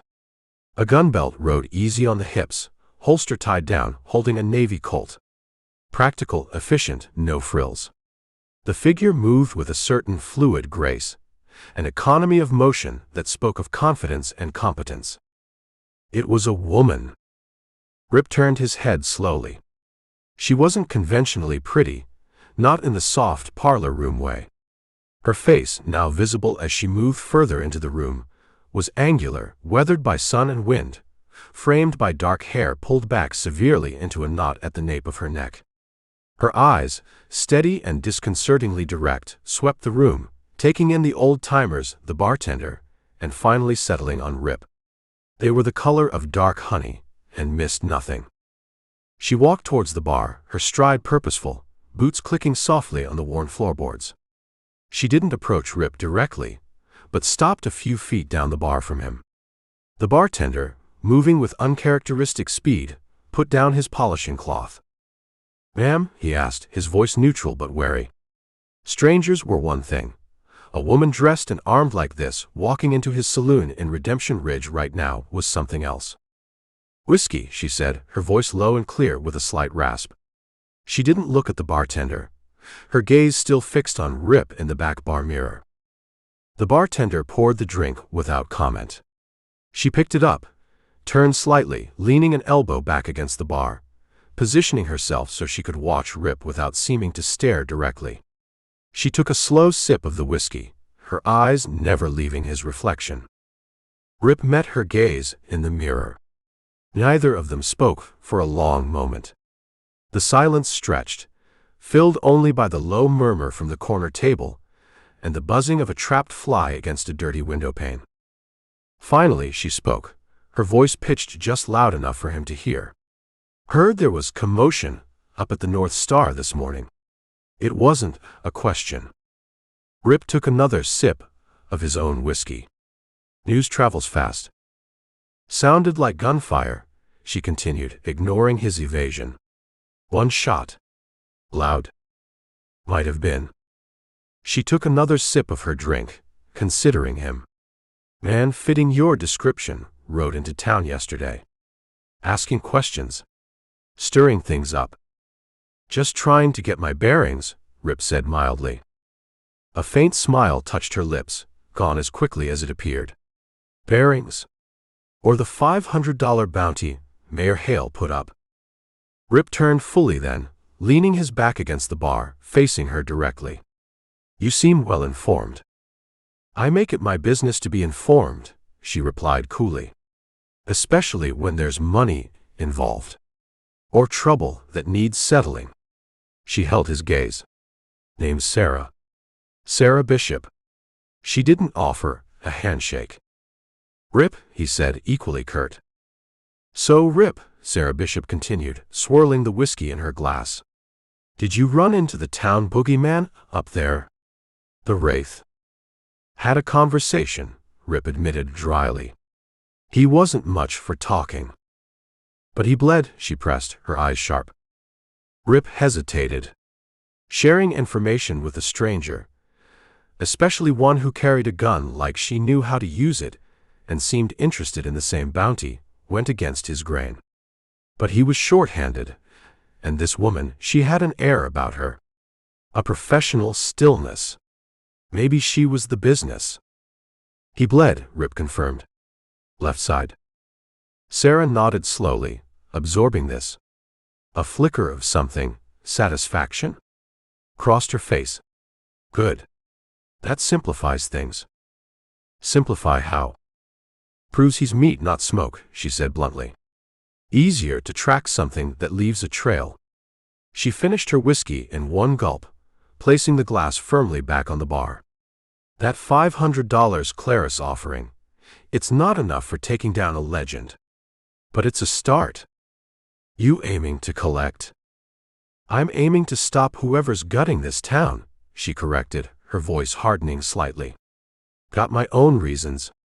Let's just say the Wraith cost me something personal. The bounty's just incentive." Rip studied her. A bounty hunter, then. Driven by more than just coin. It made her dangerous, but maybe also reliable up to a point. Two hunters after the same prey, in hostile territory. They could compete, get in each other's way, maybe even end up aiming at each other. Or they could pool their resources. "This Wraith," Rip said slowly, thinking aloud as much as talking to her. "He knows the mine. Knows how to move quiet. Knows how to fight dirty. And he might be Ezekiel Boone." Sarah's eyes narrowed slightly at the name, but she didn't look surprised. "Boone? Heard he died years ago." "So did I," Rip said grimly. "Someone carved his name on the mine wall like a calling card." Sarah considered this, rubbing her chin thoughtfully. "Boone, that changes the odds. Makes it uglier." She looked directly at Rip. "Makes it damn stupid to go after him alone. Especially now he knows you're onto him. And wounded him." "Got a suggestion?" Rip asked, though he already knew where this was heading. "Yeah." Sarah pushed herself off the bar. "We pool our resources. Share what we know. Hunt him down together." Split the bounty, 50-50. Don't like partners, Rip stated flatly. Neither do I, Sarah shot back just as flatly. Partnerships get complicated. People get greedy or stupid or dead. But trying to take down Boone, or whoever this killer is in this town, on our own. That's just suicide, dressed up as independence. She had a point. A hard, practical point he couldn't easily dismiss. He didn't like it, didn't trust her worth a damn yet. But she was right. The alternative looked worse. All right, Bishop, Rip said after a moment's consideration. 50-50 on the bounty. We share relevant information. Watch each other's backs. But we don't get in each other's way. And if one of us decides the partnership ain't working, we dissolve it clean. Agreed. Sarah nodded sharply. Agreed. Seems practical. She looked around the quiet, tense saloon. But maybe we continue this conversation somewhere less public. Rip nodded. He picked up his glass, drained the last of the whiskey. An alliance. Uneasy, untrusting, born of pure necessity. He had a partner. He wasn't sure if that made things better, or just twice as dangerous. Chapter 11. Dawn broke cold and clear over Redemption Ridge, the kind of sharp, unforgiving light that reveals every flaw. Rip met Sarah Bishop near the livery stable, as arranged, the air crisp enough to see their breath plume. He'd spent another restless night, the confrontation with Clara, and the subsequent uneasy alliance with Sarah churning in his thoughts alongside the memory of the fight in the mine. Boone. The Wraith. The town's rotten secret. It was a viper's nest, and he'd just agreed to crawl in deeper with a woman he barely knew, who carried her own gun and her own unexplained reasons for being there. Sarah looked like she'd slept even less than he had, but her eyes were sharp, alert. She carried a Winchester of her own now, in addition to the Navy Colt, and had a canteen and a small possibles bag slung over her shoulder. Practical. Ready. Trail's likely cold, she said without preamble, her voice a low rasp in the dawn quiet. And he'd have done his best to hide it after getting away. Blood doesn't hide easy on rock, Rip replied, checking the loads in his own Colt. And he was losing a fair amount. Let's see where he ran. They skirted the town again, avoiding the main street, and picked up the path leading towards the North Star mine. The climb felt familiar now, but tinged with a new urgency. They moved quickly, wasting no time, scanning the ground, the surrounding rocks, the skyline. They worked well together, almost without needing to speak. Rip took point, his eyes glued to the ground near the secondary mine entrance where he'd last seen the Wraith figure disappear. Sarah covered the higher ground, her rifle held loosely, her gaze sweeping the ridges for any sign of ambush. An unspoken division of labor, born of professional instinct. It didn't take Rip long to find the first sign. A dark, ugly smear on a flat piece of sandstone, just outside the mine entrance, mostly soaked in but unmistakable. Here, he said quietly. Sarah came down quickly, crouching beside him. She examined the stain, then scanned the ground leading away from it. Heading northwest. Towards the broken country, not back down the main trail. Trying to avoid town, Rip surmised. Or heading for a bolt hole. They started tracking, moving slowly now, meticulously. The blood trail wasn't obvious. A drop here on a patch of gravel, another faint smear on the side of a rock where the fleeing man might have steadied himself. It was painstaking work. The attacker had been wounded, yes, but also thinking clearly enough to try and conceal his passage, sticking to rocky ground where tracks wouldn't hold, avoiding patches of soft earth.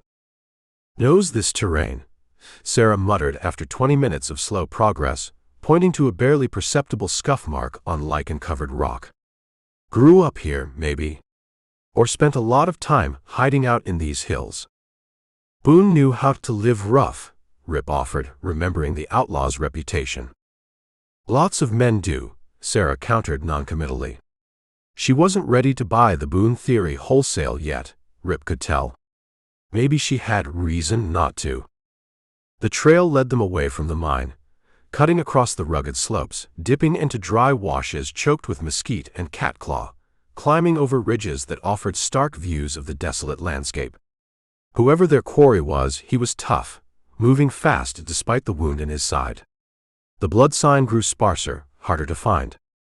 Once they lost it completely for nearly half an hour, circling patiently until Rip spotted a single, dried drop on a faded agave leaf. They followed it for another hour, the sun climbing higher, baking the rocks around them. The trail led them down into a shallow canyon, carved by centuries of flash floods.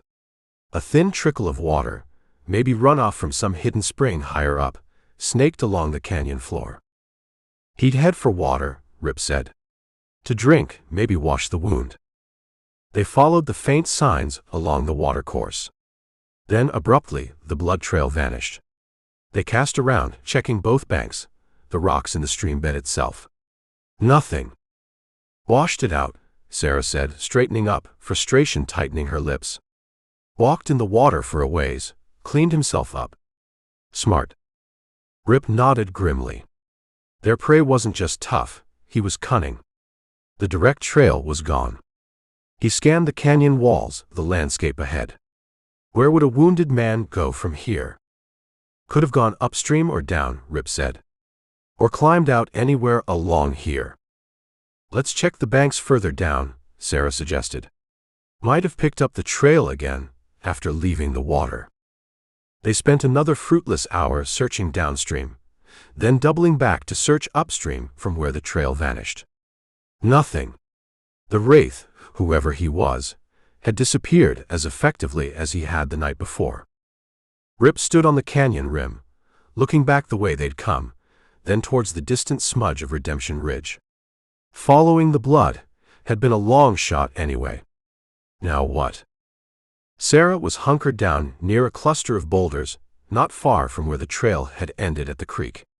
She wasn't looking for blood anymore, but seemed to be examining the ground intently. Rip walked over. Find something? She didn't answer immediately, just pointed towards the base of the largest boulder. Tucked into a narrow crevice, almost hidden from view, was a small object. A button. Plain, dark metal, the kind used on work shirts or canvas coats. 4 holes, standard make. But lodged in one of the holes was a single strand of thread. Gray thread. Could be anyone's, Rip said. Maybe. Sarah carefully worked the button loose with the tip of her knife. But look where we are. She gestured vaguely down the canyon, then back towards the direction of the town. This canyon doesn't lead directly away from town if you follow it far enough. It curves back, comes out about half a mile west of the Hemlock place. Rip frowned. Hemlock. The old man found dead in his well, one of the recent victims Beth had mentioned. Whose family, Clara had implied, was connected to the town's founding generation. And this button, Sarah continued, holding it up. Looks like the kind old man Hemlock used to wear on that canvas coat he always had on, winter or summer. Remembered seeing him sewing one back on, once outside the mercantile. Same gray thread. Rip looked at the button, then back towards the canyon's course. The wounded Wraith, fleeing the mine, hadn't just run blindly into the wilderness. He'd potentially passed close by the property of one of his previous victims. Or maybe he'd been heading there. Had Hemlock surprised him somehow near this spot before? Or was the killer drawn back to the scenes of his crimes? Or was he scouting his next target, and Hemlock's place was just geographically significant? Could be coincidence, Rip said, though he didn't believe it. Not much for coincidence, Sarah stated flatly. Not in this town. Not now. She stood up, pocketing the button carefully. First Tanner, the sheriff. Then Hemlock. The Collier boys vanished up near the mine itself. Now this killer, after getting shot, heads this way, towards Hemlock's land. He's not hitting random targets, Rip concluded, voicing the thought forming in both their minds. He's choosing them. People connected to this town's past. People connected to the massacre? Looks that way, Sarah agreed grimly. Which means he probably has a list. And Hemlock wasn't the last name on it. The realization hung heavy between them. The hunt for the wounded man had failed, but the trail had led them somewhere arguably worse, to the chilling certainty that the Wraith was following a deliberate, vengeful pattern. A pattern rooted in the town's dark history. And they had no idea who was next. Chapter 12. Sleep offered no escape in Redemption Ridge, just a different kind of trouble. Rip lay on the lumpy mattress in the room above Sutter's livery, the bolted door providing scant comfort against the ghosts both outside and in. The throbbing in his side was a dull counterpoint to the thoughts chasing their tails in his head. Boone's name carved raw into rock, the desperate fight in the black mine tunnel, the blood trail vanishing like smoke, Sarah Bishop's watchful eyes, Clara's weary confession of a town built on lies. He'd cleaned the knife slash again, splashed more whiskey on it that burned like hellfire, and rebounded tightly. Didn't seem infected, but it pulled with every breath, a constant reminder. Outside, the town was tomb quiet. No dogs barked, no drunks sang. Just the occasional creak of cooling timber, or the sigh of the wind finding gaps in the building's tired frame. It was the kind of quiet that felt loud, pressing in, making a man jumpy. He stared up at the cracked ceiling, barely visible in the gloom, the cold peacemaker resting heavy on the floorboards within arm's reach. He wasn't used to feeling rattled, but the business with Boone. Seeing that name, it had dredged up things he preferred to keep buried deeper than any mine shaft. The certainty he'd felt leaving that cantina in Sonora 10 years ago felt brittle now, thin as old ice over deep water. Eventually, sheer exhaustion began to win. His thoughts blurred, the sharp edges softening. The room faded. The rhythmic throbbing in his side seemed to morph into something else, a different beat. Dynamite. The roar deafening, echoing, shaking the very rock around him. Dust choked the air, thick and acrid, stinging his eyes, coating his throat. Lantern light swung wildly, casting huge distorted shadows that leapt and danced like demons. Men shouted, cursed, screamed. Gunfire exploded nearby, sharp cracks competing with the deeper boom of the blasts. Chaos. He was running, stumbling through a low-ceilinged tunnel. Not Rip. Someone else. Heart hammering against ribs, not just from exertion but from rage. Blinding, searing rage. Betrayal. The words screamed in his mind, louder than the explosions. Faces flashed in the chaotic light. Familiar faces, men he dealt with, trusted after a fashion. Grinning, wolfish grins contorted now by greed and panic. Hail. Sutter's kin, maybe. Hemlock. Names he knew from Redemption Ridge, younger than, harder. Their guns spitting fire towards him. Towards his boys. Took the silver. They took Boone's gold too. Someone yelled, the voice tight with panic and avarice. His gold. His. Hard-earned, stolen fair and square from others, but his nonetheless. And the silver from the mine strike they were supposed to split. Liars. Back shooters. Small-town thieves playing at being wolves. Another blast, closer this time. Timbers splintered overhead, raining down rock and debris. He ducked into a side passage, firing his own pistol back towards the shifting lights, the shots drowned out by the cacophony. He saw one of them fall, couldn't tell who in the smoke and confusion. Good. He needed to get out, regroup. Find his remaining men. But the way back was cut off, blocked by falling rock, maybe deliberately set. Trapped. Cornered like a rat. Then pain, sharp and blinding, low in his back near the side. He stumbled, catching himself against the rough tunnel wall. Looked down. Darkness bloomed on his shirt, even in the dim light. Someone had shot him from behind. One of them. A coward's shot. He turned, sinking to one knee, raising his pistol towards a flickering light approaching down a connecting tunnel. A face peered around the corner, younger, leaner, but the eyes cold, calculating. Rip's eyes. No. Couldn't be. But familiar somehow. Another betrayal. Then blackness rushed in, not from unconsciousness, but from a deeper blast, the final one, collapsing the tunnel, burying him in rock and rage and the suffocating weight of the double cross. Rip woke with a gasp, sitting bolt upright on the cot, his heart slamming against his ribs like a trapped bird. Sweat soaked his shirt cold in the night air.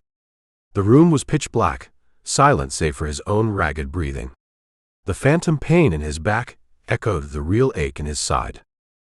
He swung his legs over the side of the cot, reaching instinctively for the Colt, the cool metal a solid anchor in the disorienting aftermath of the dream. It wasn't just a dream. It felt real. Visceral. He'd been there, felt the rock dust in his throat, the fury, the searing agony of betrayal, and the bullet tearing into flesh. He'd seen it, felt it, through Ezekiel Boone's eyes. He sat there for a long time, letting his breathing slow, the images fading but the feeling lingering, unsettling him to the core. He got up, fumbled for the lamp, lit it. The small flame pushed back the darkness, revealing the shabby room, grounding him back in his own skin. But something had shifted inside him.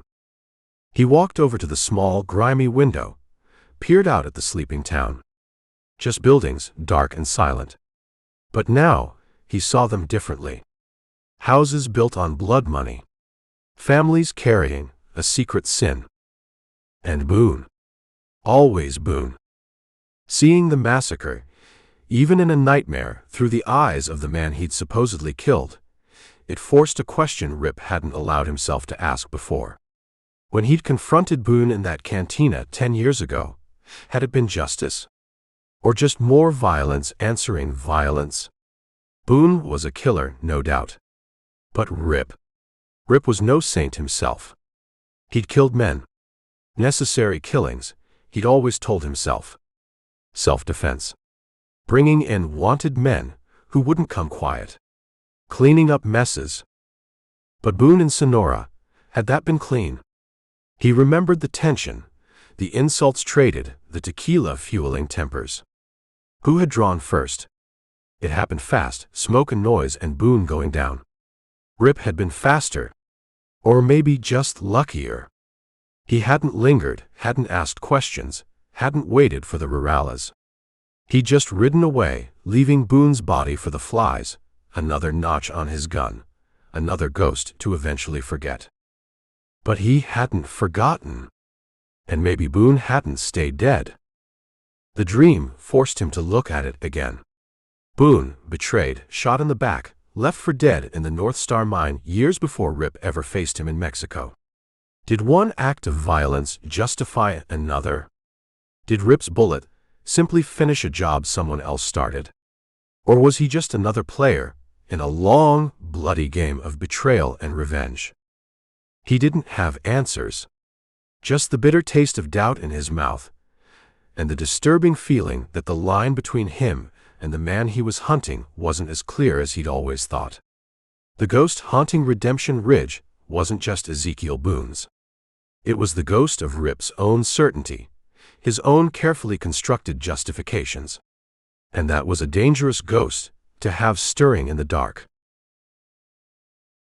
Chapter 13. The dream clung to Rip like grave dust long after the sun was up. He moved through the motions, checking Clementine, fetching water, forcing down some cold jerky, but his mind was elsewhere, replaying the chaos in the mine tunnel, feeling the phantom sting of betrayal, seeing Boone's rage superimposed over his own weary reflection.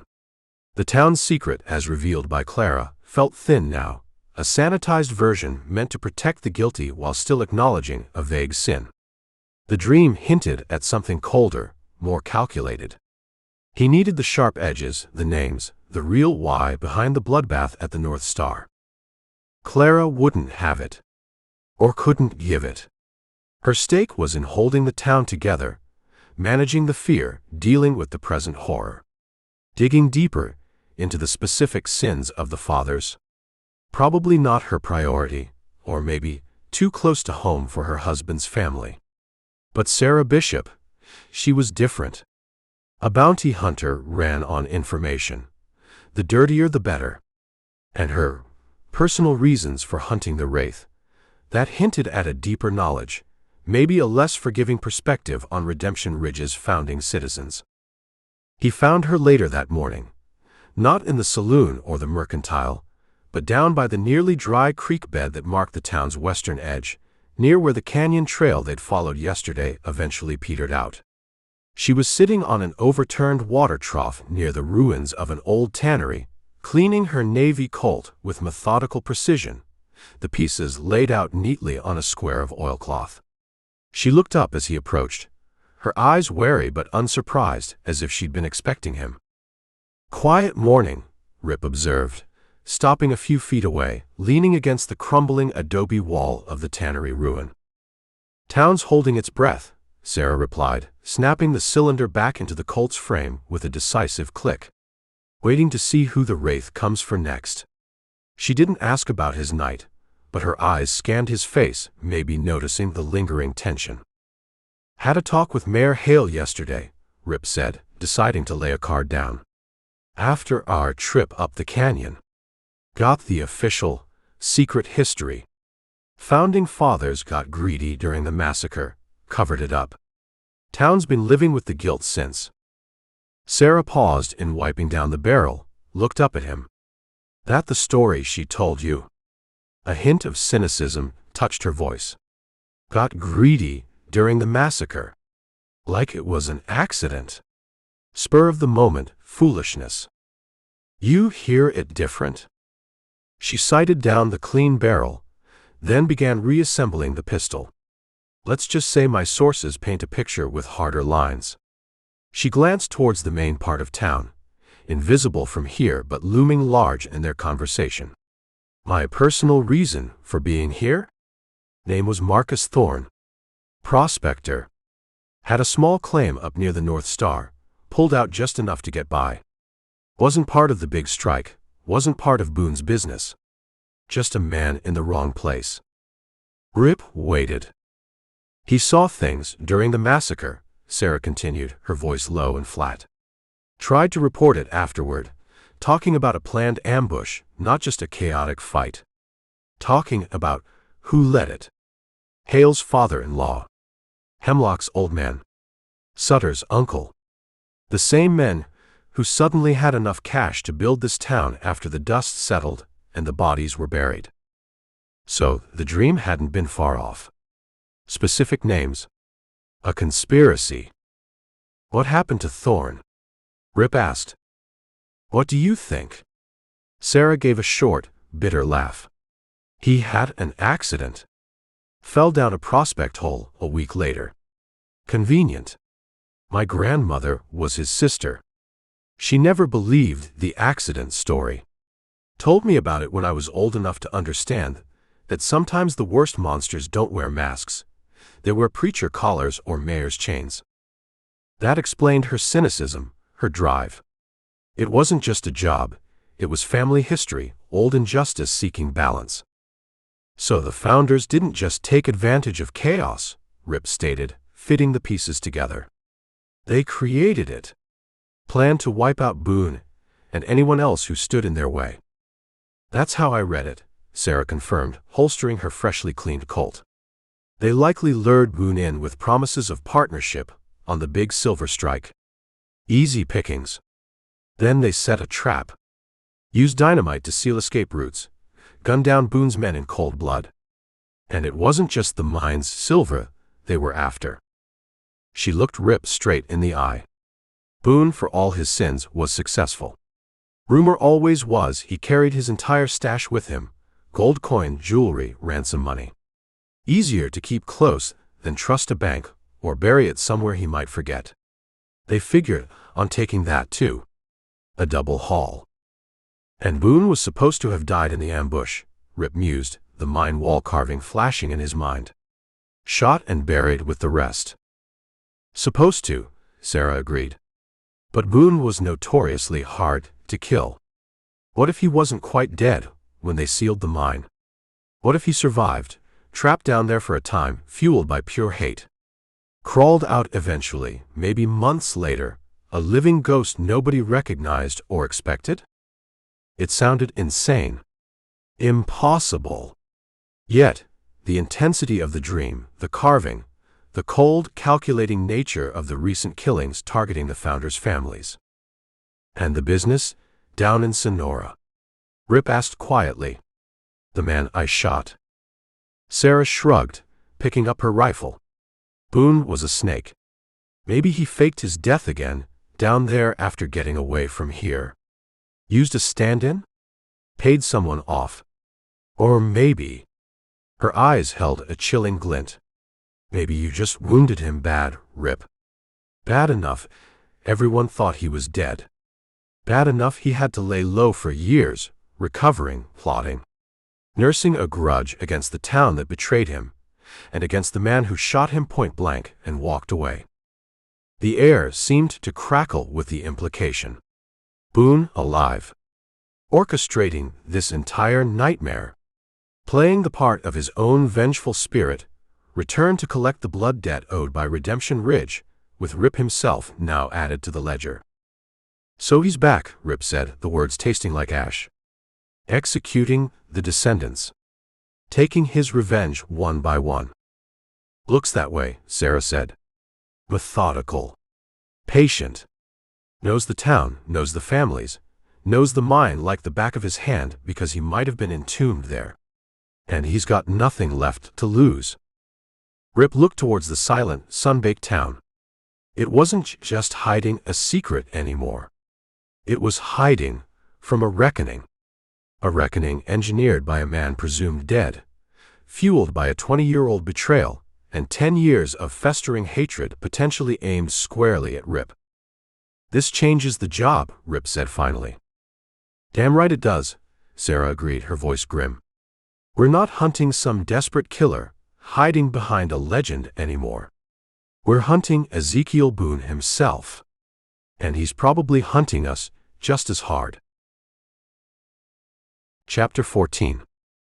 Returning to the heart of Redemption Ridge, after the stark revelations down by the creek, was like walking from a cold, clear understanding back into a fever dream. Rip and Sarah moved cautiously up the main street, the knowledge of Boone's survival and calculated revenge sitting heavy between them. But the fear they dissected, in the relative quiet of the ruined tannery, was now boiling over in the town proper. Something had snapped. The air buzzed, not with commerce or conversation, but with a high-strung, dangerous energy. People weren't just hiding anymore. Small groups stood clustered near storefronts, talking in low, agitated voices, casting suspicious glances at other groups down the street. Doors weren't just closed, they looked barricaded. Faces peering from windows weren't merely wary. They were openly hostile, searching for threats not just from the darkness outside, but from their neighbors. The flashpoint came, as it often does, unexpectedly, sparked by something small. It happened in the wide, dusty space in front of the mercantile. Jed Sutter, the livery owner's jumpy nephew, a man whose family name Clara had linked, however distantly, to the founding generation, was trying to load supplies onto a buckboard. He dropped a sack of flour, sending up a white cloud. Across the street, Silas Croft, a hard-bitten rancher whose family had arrived long after the massacre and held no stake in the old secrets, spat into the dust. Clumsy fool. Probably too busy listening at keyholes to watch her own feet. Sutter whirled around, his face pale, dusted with flour like a clown's mask gone wrong. What's that supposed to mean, Croft? Means maybe some folks know more than they're saying. Croft shot back, stepping forward, his hand hovering near the worn pistol on his hip. A couple of other men, similarly disconnected from the founding families, moved to stand near him, their faces grim. Maybe some folks ain't so scared o' this Wraith, 'cause they got an understandin' with him. That's a lie. Sutter shrieked, his voice cracking with fear and indignation. My Uncle Josiah wouldn't. We ain't done nothin'. Your family was here, another man beside Croft snarled. Part of the rot from the start. Maybe Boone's letting you slide, 'cause you're helping him. Pointing out who's next. More people were gathering now, drawn by the shouting, emerging from doorways like ants from a disturbed hill. The division was clear. Those whose families traced back to the founding, huddled defensively, and the relative newcomers, their fear curdling into suspicion and blame aimed at the town's tainted legacy. Maybe Croft's the one, someone shouted from the founder's side. Always hated this town. Maybe he's Boone's man. Accusations flew back and forth, ugly and irrational. Old grudges surfaced, veiled threats became open. The thin veneer of community cracked wide open, revealing the festering resentments beneath. Rip saw it escalating, saw the hands drifting towards guns, the faces contorting with panic and rage. This wasn't just talk anymore. He exchanged a quick glance with Sarah. She gave a barely perceptible nod, her hand resting casually on her own Colt, her eyes scanning the growing crowd, watching the edges. "That's enough," Rip's voice cut through the rising clamor, hard and flat as hammered steel. He stepped forward, away from the wall he'd been leaning against, positioning himself between the two main factions. All heads turned towards him. The outsider. The stranger who'd been asking questions, stirring the pot. "Go on home," Croft sneered, emboldened by his companions. "This ain't your affair, Gunny. This is town business." "Looks like town business is about to get bloody," Rip replied evenly, his gaze sweeping the crowd, meeting eyes, holding them.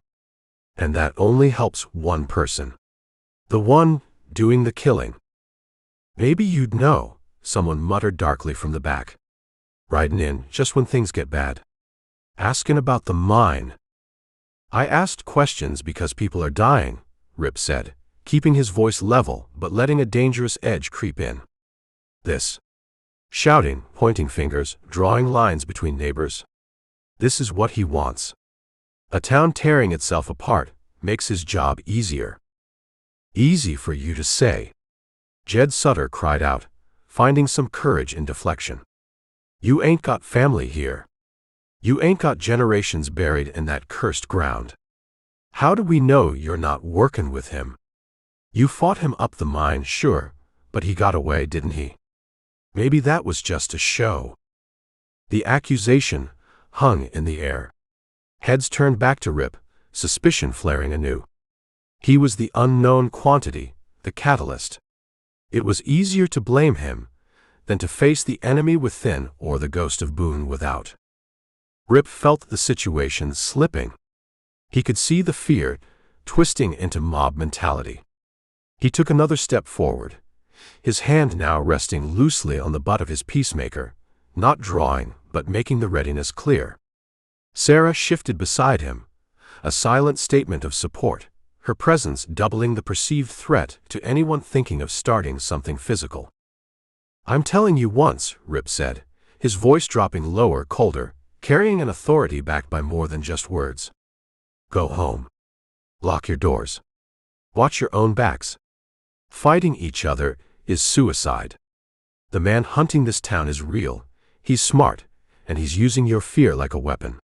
Don't hand him the bullets." He held their gazes, moving from one angry face to the next. Croft hesitated, his hand still near his gun, but the certainty in Rip's eyes, the presence of Sarah beside him, gave him pause. Jed Sutter looked like he wanted to argue more, but seemed physically incapable of it, trembling visibly. The rest of the crowd shifted uneasily, the momentum broken, the raw anger momentarily checked by Rip's cold command and the implied promise of violence if they pushed it. Slowly, reluctantly, the groups began to break apart. Croft spat one last time in the dust, glared at Sutter, then turned and stalked off, his men following. Sutter scrambled to gather his spilled flour, his hands shaking. Others drifted away, in twos and threes, casting resentful looks back at Rip, muttering under their breaths. The street emptied quickly, leaving only Rip and Sarah standing in the swirling dust, the silence returning, but heavier now, pregnant with unresolved tension.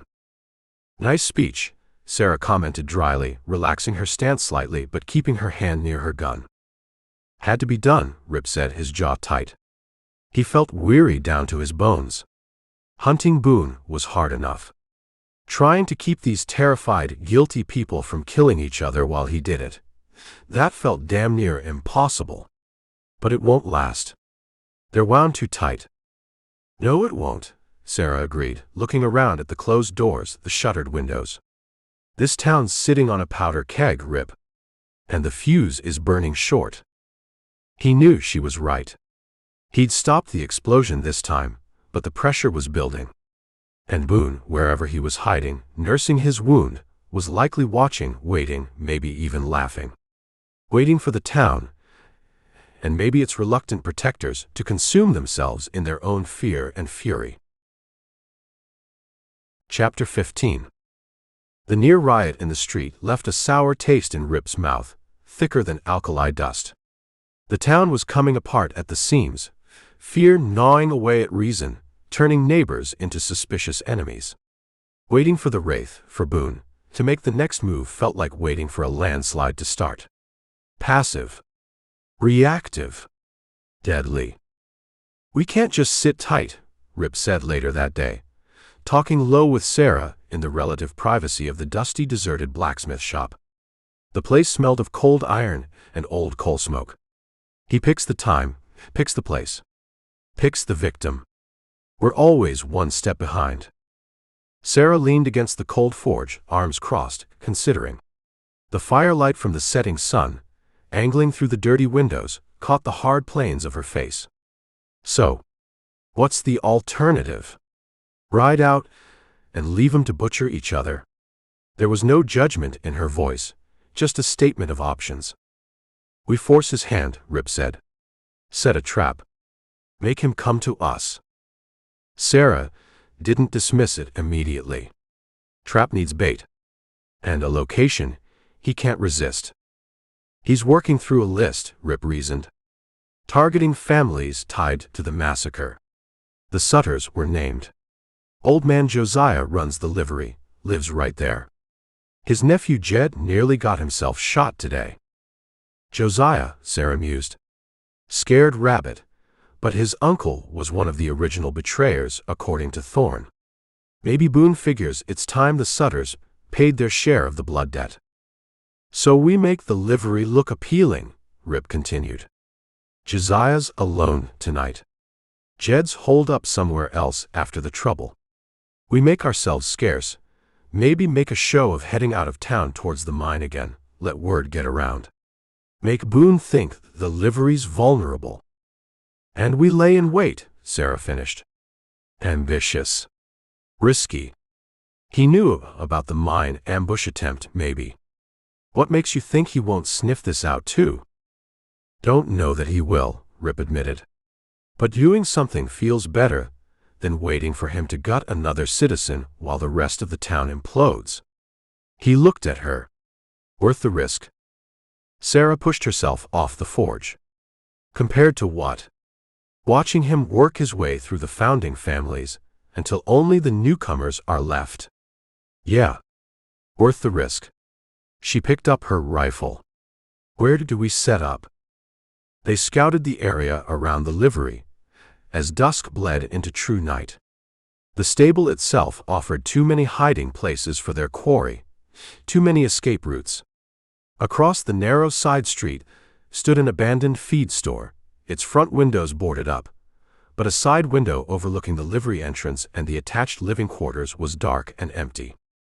Up there, Rip decided, pointing with his chin. Second floor window. Good vantage point. Clear line of sight. Covering the back? Sarah asked. Have to risk it, Rip said.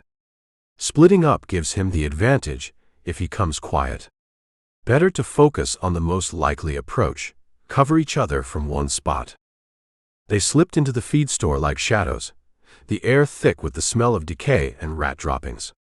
They climbed the rickety stairs to the second floor, finding a spot near the grimy window that offered the view they needed. They settled in for the wait, the silence broken only by the scuttling sounds within the walls and the distant, mournful sigh of the wind outside. Hours crawled by. The moon climbed high, casting long, distorted shadows across the deserted street below. Redemption Ridge slept an uneasy, fearful sleep behind its locked doors. Nothing moved near the livery. No flicker of unusual light, no stealthy figure slipping from the darkness. Just the vast, indifferent silence of the high desert night. Rip and Sarah took turns watching, one resting their eyes while the other kept vigil, communicating with brief nods or hand signals.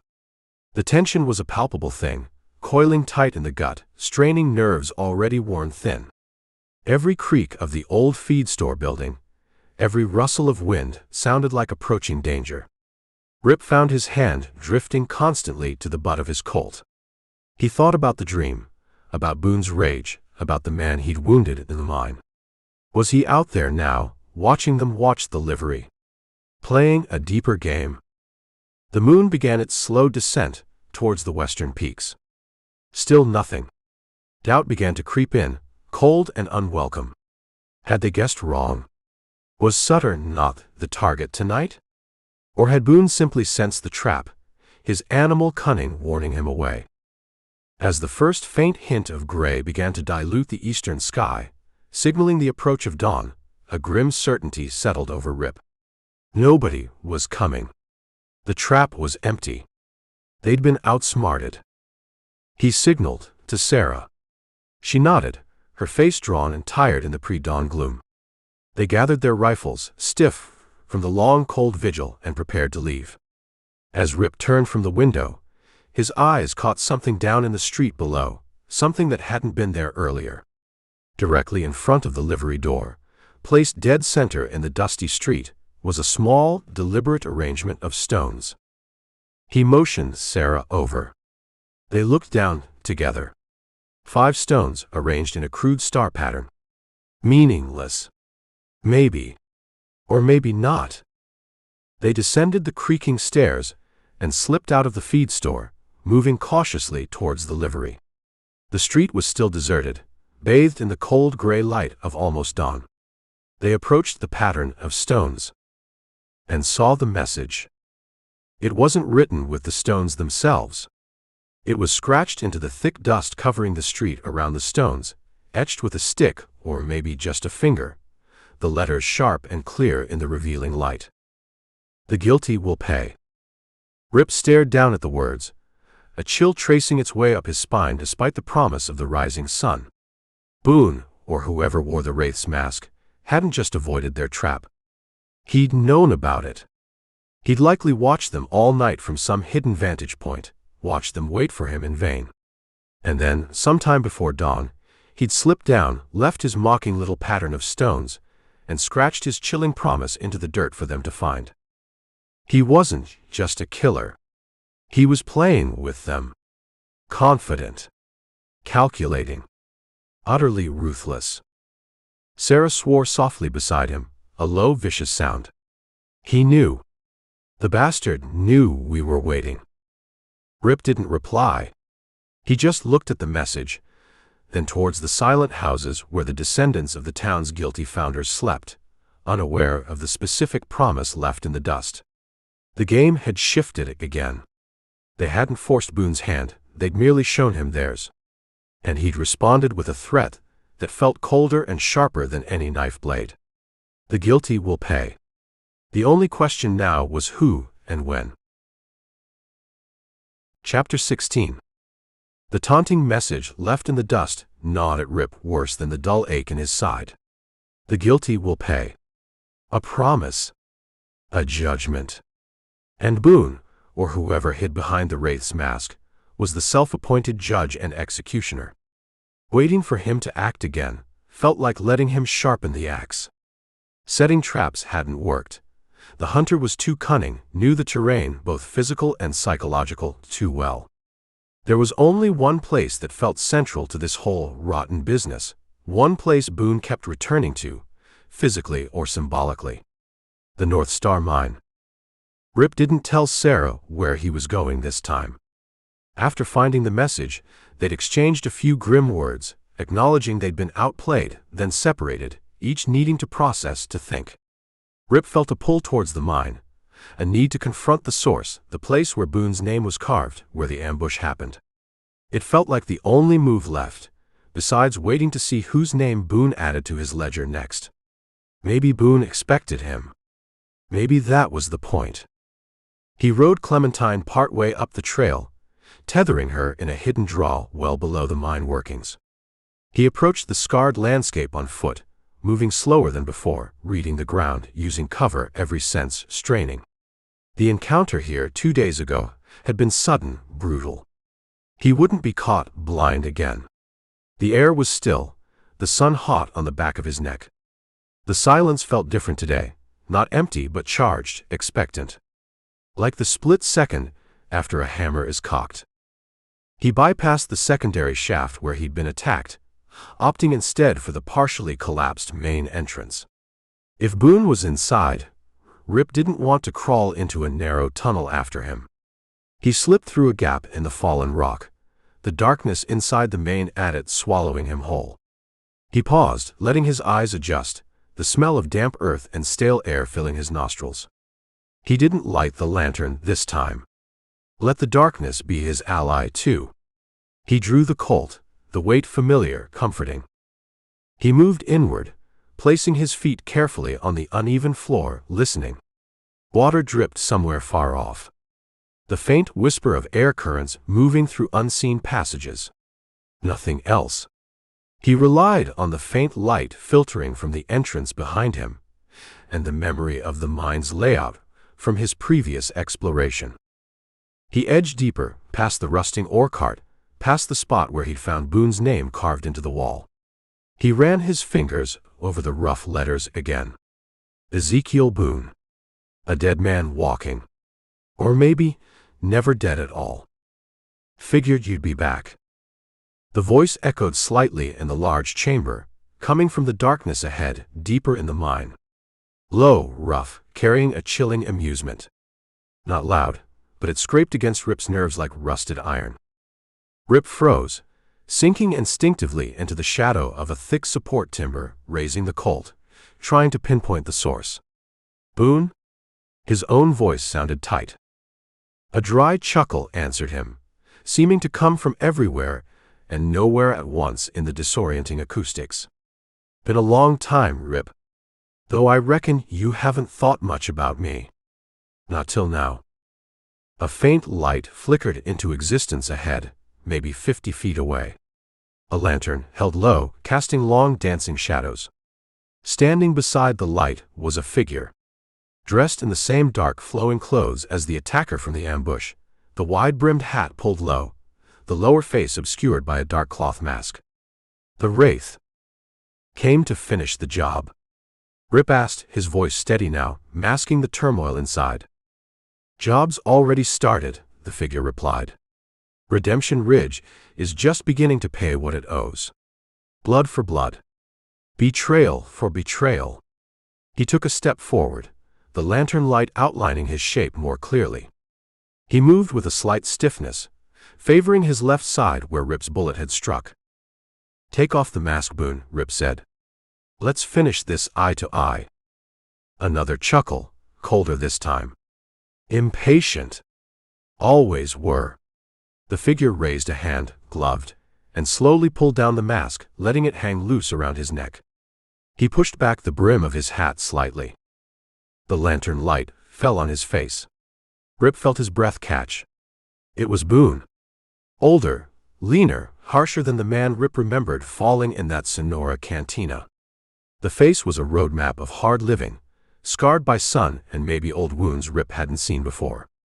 A long, thin scar ran down his left cheek, pulling one corner of his mouth into a permanent, unpleasant sneer. But the eyes were the same. Pale, cold, burning with an intelligent, unholy fire. A hatred so pure, it was almost tangible. Remember me now? Boone asked softly, the sneer deepening. He looked different, yet terrifyingly familiar. The ghost made flesh, standing solid and menacing in the lantern light. I remember leaving you dead on a cantina floor, Rip said, gripping the Colt tighter. Mistakes happen, Boone said, tilting his head slightly. Mine was trusting the wrong people up here. Yours was not making sure I stopped breathing down south. He gestured around the dark mine tunnel with the lantern. Fitting we end up back here, isn't it? Where it all started. Where your friends left me for dead the first time. My friends? Rip repeated, frowning. I had no friends here back then. Didn't know this town existed until a week ago. Boone laughed, a harsh, grating sound that echoed off the rock. Still playing innocent? After all these years? He took another step closer, his eyes fixed on Rip, blazing with conviction. Don't insult my intelligence, Rip. I saw you. Riding with Hale's father-in-law, just days before the ambush. Sharing drinks with Hemlock's kin in the settlement that passed for a town back then. Sizing things up. Rip stared, genuinely bewildered now. He searched his memory. 20 years ago, where had he been? Drifting, yes. Working odd jobs, sometimes less savory ones. Had he passed through this territory? Maybe hired on for a few days by someone heading this way. It was possible, the years and trails blurred together. But involved in a conspiracy? Seen with Hale or Hemlock? It made no sense. You're mistaken, Boone, Rip said flatly. Whoever you saw, it wasn't me planning any double-cross. Mistaken? Boone hissed the word, his voice vibrating with fury. I don't make mistakes like that. I saw your face. Marked it. Just like I marked it again, down in Sonora before you got lucky. He spat on the ground. You were part of it, Rip. Maybe just a hired gun they brought in for extra muscle. Maybe you didn't know the whole plan, but you were with them. Complicit. Guilty as the rest of the backstabbing dogs who left me bleeding in this hole while they ran off with my gold. The accusation hung in the air, heavy, poisonous. Boone wasn't just seeking revenge on the town. He believed Rip was part of the original sin, another betrayer who deserved to pay. It wasn't just unfinished business between them from Sonora. In Boone's twisted view, Rip was fundamentally linked to the massacre itself. Rip felt a cold dread wash over him, colder than the mine air. This wasn't just a fight anymore. It was a reckoning built on a foundation of lies, the town's lies, and now, apparently, Boone's own mistaken conviction about Rip's involvement. There would be no reasoning with this man. Boone saw him as part of the disease, a loose end from the past that needed to be cut. Boone raised the lantern slightly higher, illuminating the hatred burning in his eyes. So yes, Rip. I came back. To collect the debt owed by this town, and by you. Blood for blood. It's long past time the guilty paid. He stood there, wounded but resolute, the embodiment of vengeance, utterly convinced of Rip's guilt. The final confrontation wasn't just coming. It was here. And it was built on a lie Rip couldn't disprove, to the only man whose opinion now mattered. Chapter 17. The silence in the mine shaft stretched thin and taut after Boone's accusation, thick with 20 years of festering hate and Rip's own stunned disbelief. Boone stood there in the lantern light, no longer the spectral wraith, but something perhaps more terrifying, a man consumed by a singular burning purpose, convinced of his own righteousness and Rip's complicity. His pale eyes, narrowed and bright with fervor, never left Rip's face. The slight catch in his breathing, the way he held his wounded side carefully, only seemed to emphasize the fierce determination radiating from him. Guilty, Boone repeated softly, savoring the word. Like all the rest of them down there in that town, built on my blood and gold. Hale, Sutter, Hemlock, their kin fattened themselves while I rotted. Thought they got away clean. He gave that harsh, grating laugh again. Nobody gets away clean, Rip. Debts always come due. Rip watched him, listened to the conviction in that rough voice. And the damnable thing was, a part of Rip understood it. Understood the rage. Clara's confession, Sarah's grim additions, they painted a picture of profound betrayal. Lured into a trap, shot, robbed, left for dead by men Boone had likely made deals with, men who then built their respectable lives on the proceeds. Viewed through that narrow lens, Boone's quest for vengeance against the founding families, against the very roots of Redemption Ridge, had a twisted kind of logic. A brutal Old Testament justice. An eye for an eye. He thought of the fears suffocating the town below, the paranoia turning neighbor against neighbor. That fear wasn't just of a killer, it was the fear of exposure, the terror that the town's original sin would be laid bare for all to see. They were guilty, collectively, if not all individually. They'd lived under the shadow of that massacre, benefiting from its outcome, preserving the lie through silence. Didn't that make them complicit, in a way? Didn't that justify Boone's return, his demand for a reckoning? The thought was deeply unsettling. Rip had spent his life operating in a world where lines were usually clear, even if drawn in dust and blood. Lawmen and outlaws. Innocents and killers. Victims and perpetrators. He usually knew which side he stood on. But here, the lines blurred into a muddy gray. The town was guilty. Boone was a victim of their initial crime. Yet Boone was now a ruthless killer, seemingly intent on wiping out entire bloodlines. "So you kill them all?" Rip asked, his voice carefully neutral, probing. "Down to the children? The ones who weren't even born when the massacre happened? Is that your justice?" Boone's eyes flashed. "The rot goes deep, Rip. Blood calls to blood. Their comfort was bought with my agony. Their prosperity was watered with my men's lives. They are part of the debt. Every last one of them who carries a guilty name." He shifted his weight, pain flickering across his face from the wound. "And anyone who stands in my way joins them on the ledger. Like Sheriff Tanner. Like those Collier boys who stumbled onto something they shouldn't have up here.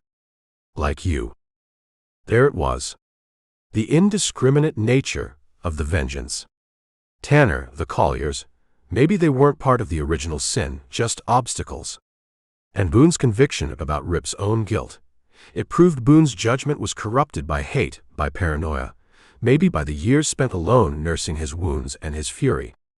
He wasn't delivering justice. He was delivering slaughter, wrapped in the mantle of righteous vengeance. Rip thought about the man he'd shot in Sonora. Had Boone deserved to die then? By the standards of the time and place, probably.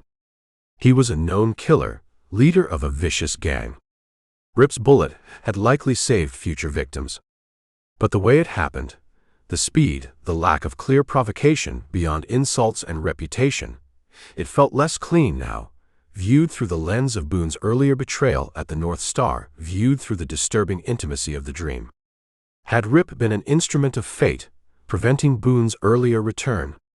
Or just another trigger-happy drifter, adding to the cycle of violence? He looked at Boone, standing defiant in the lantern light, a man remade by hatred, warped by injustice into the very thing he sought to punish. Rip felt a strange, unwelcome pang that wasn't quite sympathy, but maybe understanding. He understood the genesis of the monster, even while knowing the monster had to be put down. He couldn't let Boone continue. Couldn't let him butcher the town based on his own twisted definition of guilt, a definition that falsely included Rip himself. The founding families deserved judgment perhaps, but not like this. Not from Boone. Not anymore. The cycle had to stop. But the realization brought no satisfaction, only a profound weariness. Stopping Boone meant killing him again. It meant another death on Rip's hands, another ghost for his already crowded collection. It meant accepting that sometimes the only way to serve justice, or at least prevent greater injustice, was through the very violence he was beginning to question in himself. The moral high ground felt miles away, lost somewhere back down the trail. "You're wrong about me, Boone," Rip said quietly but with conviction. "I wasn't here. I wasn't part of their plan." Boone just smiled that cold, mirthless smile. "Doesn't matter now, does it? You're here now. standing between me and what's owed. He took a deliberate step back, deeper into the shadows beyond the lantern's pool of light. This mine, it birthed my vengeance. Seems fitting it serves as the final altar. He paused, his voice dropping to a near whisper, carrying easily in the stillness. But not yet. Not like this. You need to see the town pay, Rip. Need to understand why it has to be this way. The final act, it'll be on my terms. Soon. And then, moving with surprising speed despite his wound, Boone turned and melted into the impenetrable blackness of a side tunnel. The faint lantern light vanished with him, leaving only the sound of his retreating footsteps echoing for a moment before being swallowed by the mine's deep silence. Rip stood alone in the darkness, the Colt still heavy in his hand. Boone was gone for now. The confrontation hadn't ended in gunfire, but in a promise of future violence, a declaration of intent. He was left with the chilling knowledge of Boone's identity, the sting of the false accusation, and the heavy weight of his own conflicted conscience. He understood Boone's rage, maybe better than anyone else alive. And he knew, with a certainty that settled cold and hard in his gut, that he was going to have to kill him anyway. The question was, could he live with the reasons why? Chapter 18. Rip emerged from the North Star mine, feeling like he carried the weight of the mountain itself on his shoulders. Boone was alive. Boone thought Rip was part of the original sin. And Boone was coming for them all, planning a final act on his own terms. Standing toe-to-toe with that burning hatred, Rip knew one thing with chilling certainty: Boone wouldn't be reasoned with. He wouldn't be bought off. He wouldn't stop until he or everyone connected to the founding of Redemption Ridge was in the ground. Waiting for that final act felt like waiting for the hangman. The town was already tearing itself apart. Rip had barely stopped one potential bloodletting. The next spark could ignite a firestorm that would save Boone the trouble. He needed to change the equation. And the only variable left to change was the town itself. He found Clara Hail in the mercantile, tallying accounts with a weary meticulousness that suggested she was focusing on numbers to avoid thinking about anything else. Sarah Bishop was there too, leaning against the counter, nursing a tin cup of coffee, her expression grim. They both looked up as Rip entered, seeing the grim resolve on his face. "We need to talk," Rip said, his voice low. "Not here. Get the others. The ones whose families were involved. Sutter. Whoever's left of the Hemlock line. Anyone else whose name carries the taint from the massacre. Get them to the back room.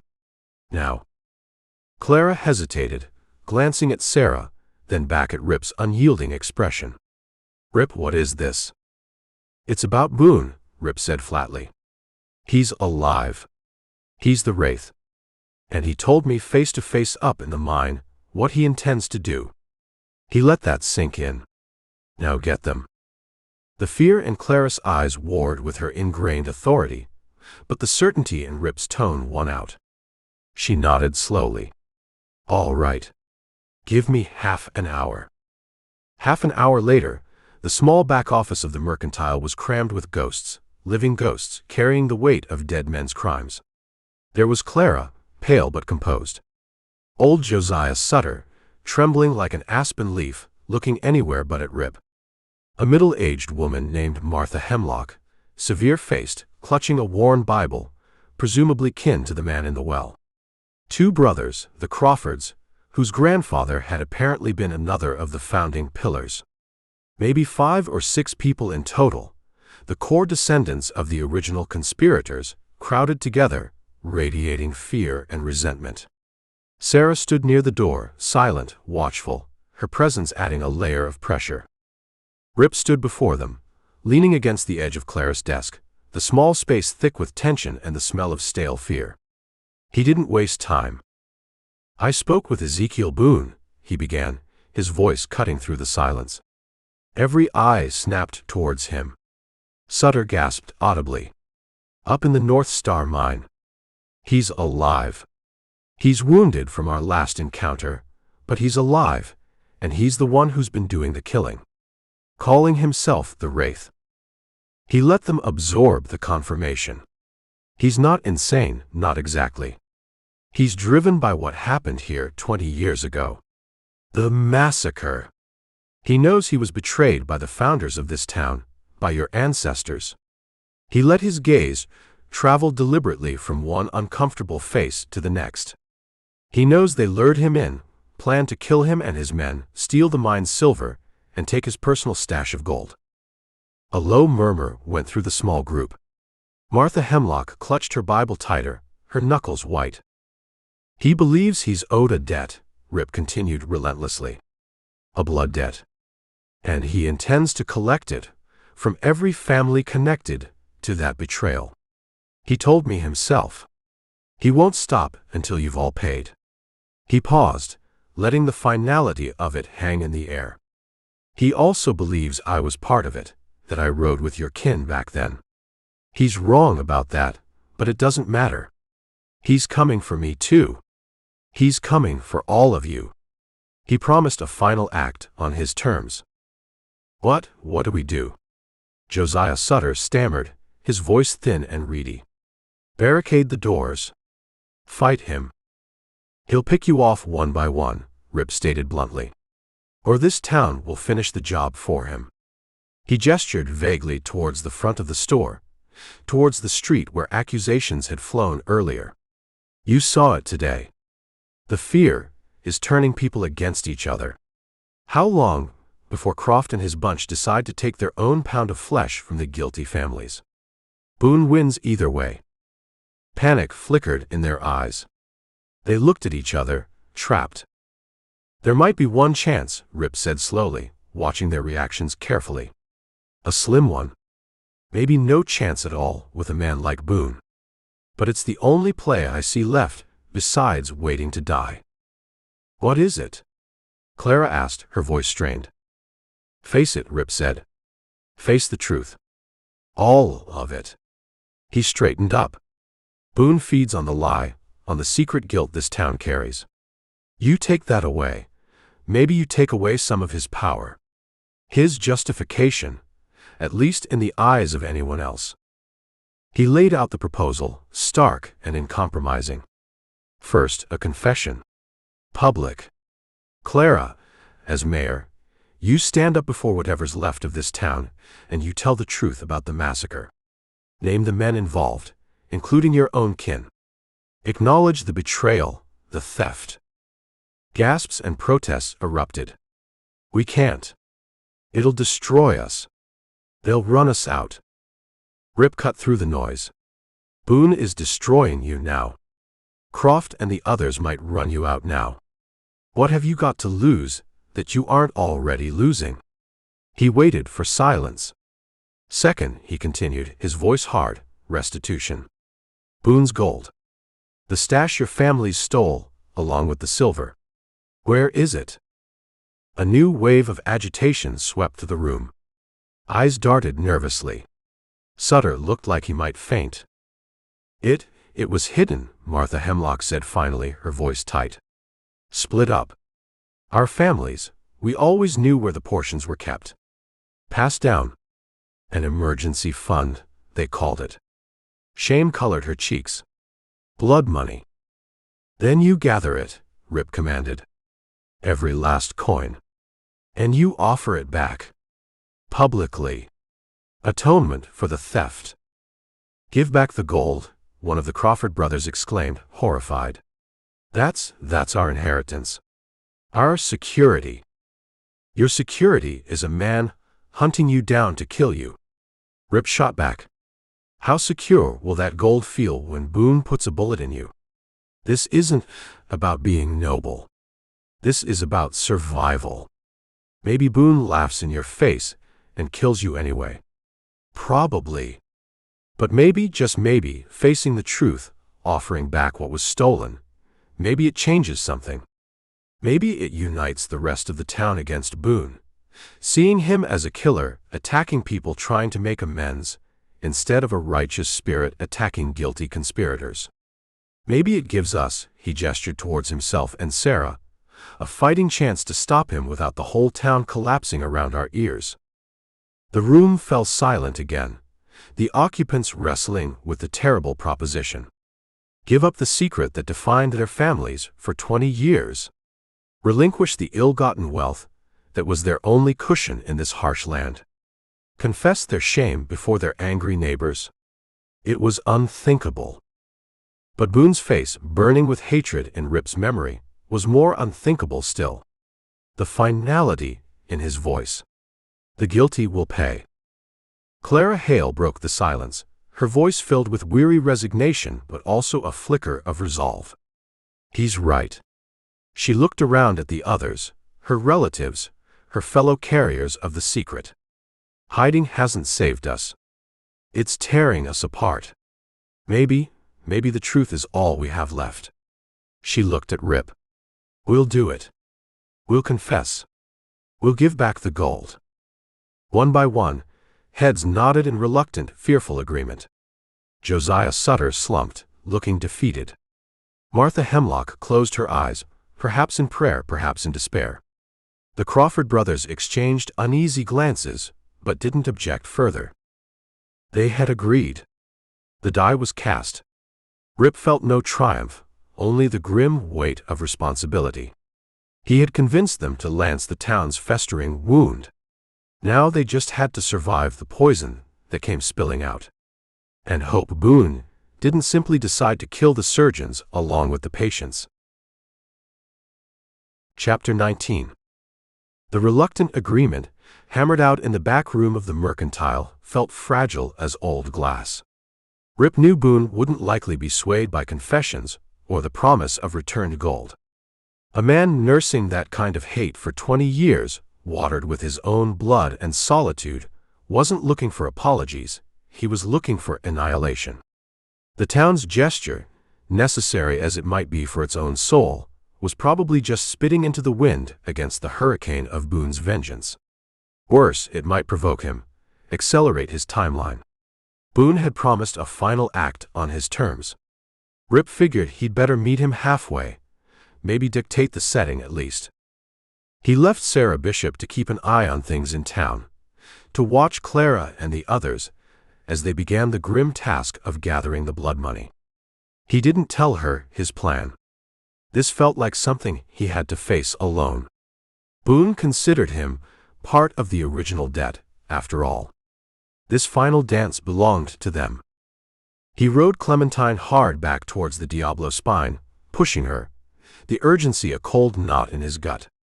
He tethered her further down the slope this time, well hidden, and made the final ascent to the North Star mine on foot, moving like smoke through the rocks and brush, his Winchester held ready, the Colt loose in its holster.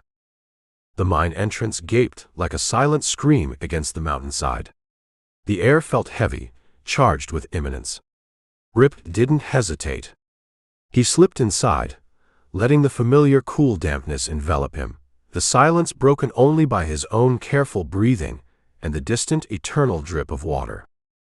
He moved deeper than before, bypassing the main adit where Boone's name was carved, heading towards the wider cavern where several tunnels converged, a place that felt like the dark heart of the mine.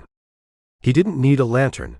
Faint light filtered down from ventilation shafts high above, creating an eerie twilight, enough to see shapes, shadows, movement. He wasn't disappointed. Boone was there. He sat on an overturned ore bucket near the center of the cavern, not hiding, seemingly waiting. A lit lantern rested on the ground beside him, casting flickering light upwards, illuminating his scarred face, making the shadows dance in the hollows of his eyes. He held a double-barreled shotgun loosely across his lap. He looked pale, drawn, the wound in his side clearly taking its toll, but his eyes burned with the same cold fire Rip had seen before. "Knew you'd come back," Boone said, his voice a low rasp that barely disturbed the heavy silence. "Couldn't stay away, could you? Couldn't let the town pay its dues without sticking your righteous nose in." "It's not about them anymore, Boone," Rip said, stopping 20 yards away, finding cover behind a massive rock pillar left by the miners. He kept the Winchester leveled. "It's about you." It ends here. Boone chuckled, a dry, rattling sound. It ended here 20 years ago for me. This is just the epilogue. Written in blood. He shifted, pain tightening his features for a moment. Heard about the plan down below. Confession. Gold. He spat on the cavern floor. You think that erases anything? Think cheap words and stolen money returned too late buys forgiveness? It's not about forgiveness, Rip said steadily. It's about stopping the killing. The killing stops when the debt is paid in full, Boone snarled, gripping the shotgun tighter. And your account is long overdue, partner. That word again. Partner. The false accusation still stung, fueling Boone's conviction. Rip knew then, with absolute certainty, that talking was done. He didn't wait for Boone to make the first move. He fired the Winchester. The shot slammed into the rock wall, just above Boone's head, as the outlaw lunged sideways, rolling behind a pile of fallen timbers, bringing the shotgun up. The roar of Rip's rifle was answered instantly by the double-throated boom of the shotgun, buckshot ripping through the air, splattering against the rock pillar Rip used for cover, stinging his cheek with stone fragments. Rip ducked, levering another round into the Winchester, then peered out cautiously. Boone was moving, using the debris-strewn cavern floor for cover, surprisingly quick despite his injuries. He fired the Winchester again, the bullet whining off rock near Boone's position. The fight became a deadly game of hide-and-seek in the gloom. Muzzle flashes briefly illuminated the cavern, followed by the deafening roar of gunfire echoing endlessly off the rock walls.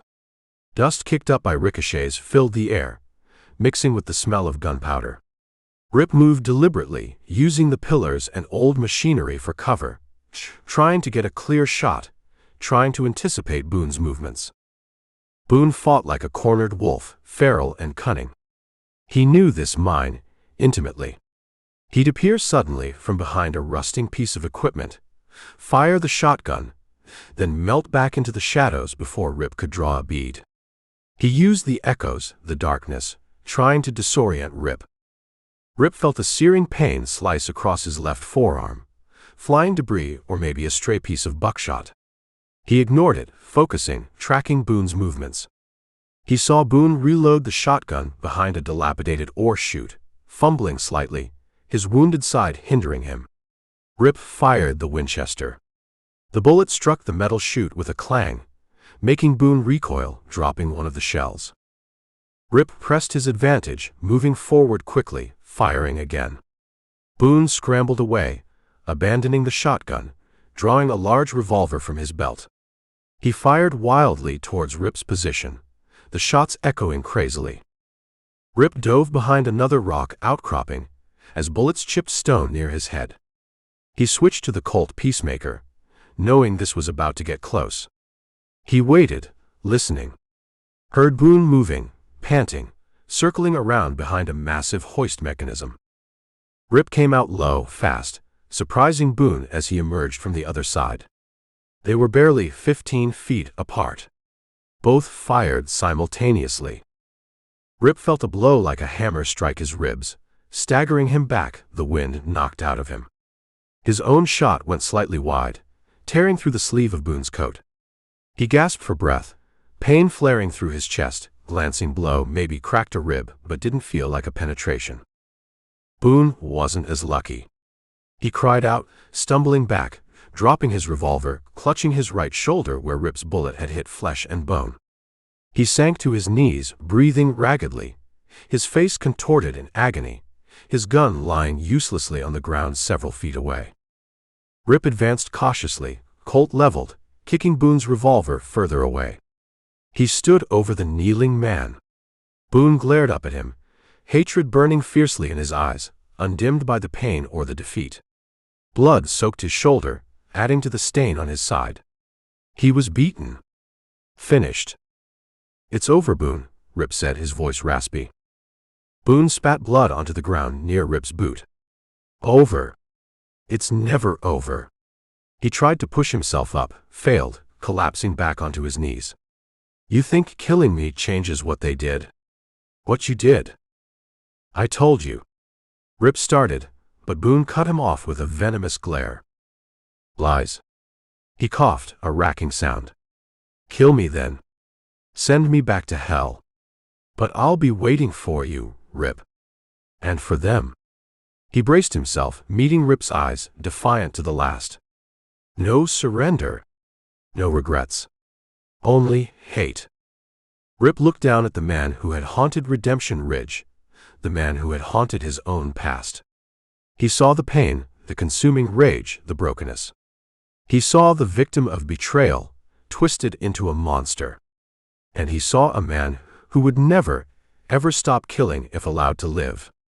The town wouldn't be safe. Rip wouldn't be safe. Letting him live was condemning others. The choice, difficult as it felt moments ago in the abstract, became brutally simple in the face of Boone's unyielding venom. He raised the Colt, the barrel steady despite the ache in his ribs and the weariness in his soul. Boone watched him, a flicker of something triumph in his eyes. He'd forced Rip's hand. Made him the executioner. The final gunshot was shockingly loud in the confined space, rolling through the mine tunnels like a clap of doom. Ezekiel Boone fell forward, silent at last, his face hitting the cold, unforgiving rock of the North Star mine. Rip stood there for a long moment, the Colt still smoking in his hand, the echo fading into the profound silence. It was done. But it didn't feel like victory. It felt like a reckoning, one that had stained them all. Chapter 20. The echoes of the final shot bounced off the cavern walls, and finally faded, absorbed by the immense, waiting silence of the North Star mine. Silence, and the faint, rhythmic dripping of water somewhere far off, a sound that suddenly felt like time itself weeping. Rip stood motionless, the Colt peacemaker still clutched tight in his fist, smoke curling lazily from the barrel, acrid in the damp air. His ears rang. His ribs screamed where Boone's bullet had slammed into him. The cut on his forearm burned. Below him, sprawled face down on the cold rock, lay Ezekiel Boone, finally still. The Wraith of Redemption Ridge was dead.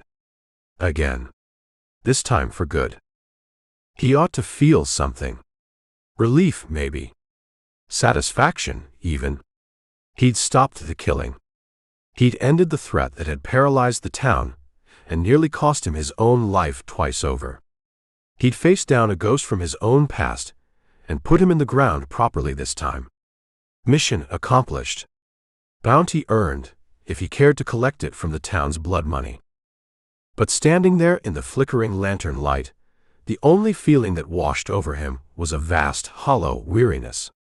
He looked down at Boone's body, no longer seeing the terrifying specter or the hate-filled adversary, but just a man.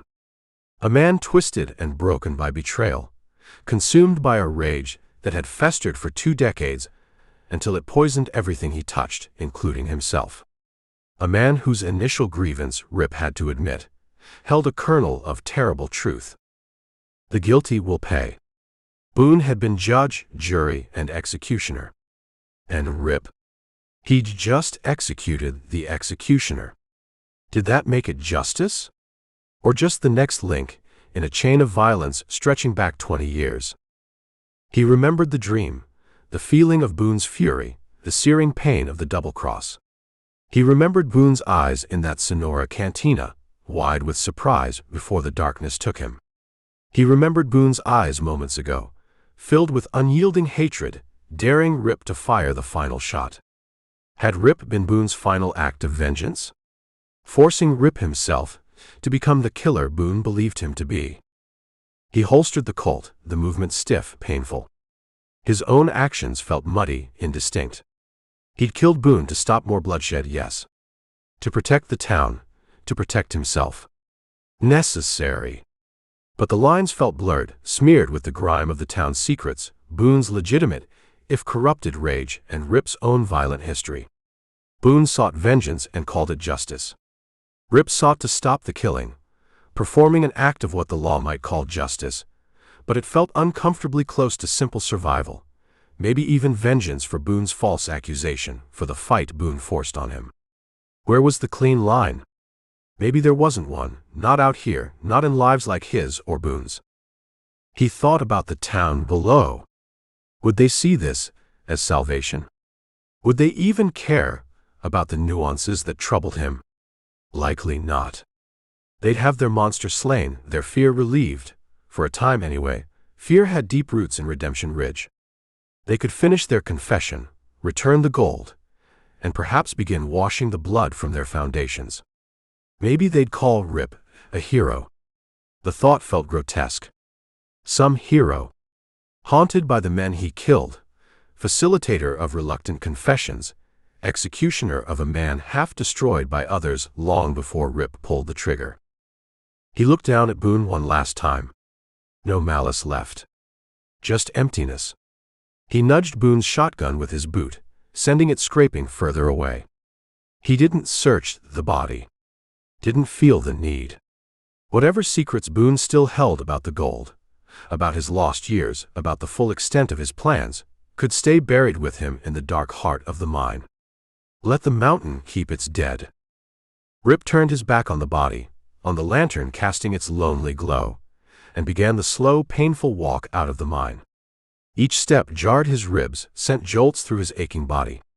The physical pain was almost a relief, something solid to focus on besides the churning in his gut, the questions without easy answers.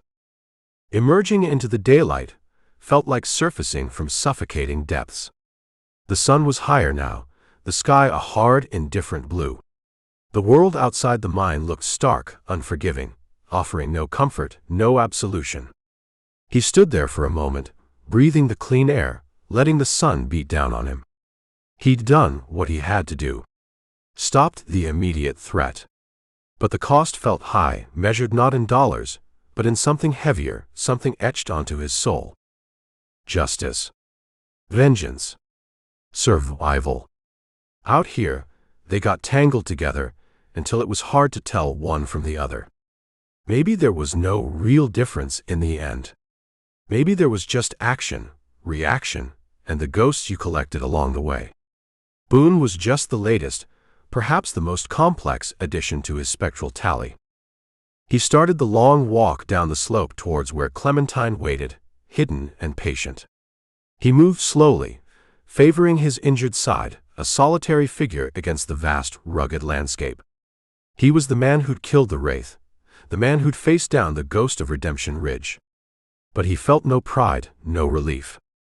Only the heavy, familiar burden of a man who dealt in death, and knew, with a certainty colder than the mine's darkness, that the killing rarely made things clean. It just made them quiet. For a while. Chapter 21. The trek down from the North Star mine was a blur of aching ribs, throbbing forearm, and the gray, gritty taste of exhaustion mixed with gunpowder residue. Rip moved on autopilot. The image of Boone falling forward into the darkness burned into his mind. By the time Redemption Ridge's sad little cluster of buildings came into view, the sun was well past its zenith, beating down with familiar indifference. The town looked quiet. Too quiet. Or was it just the ringing in his own ears? He walked Clementine slowly down the main street towards the livery. Heads turned as he passed. Faces appeared at windows, doors cracked open slightly.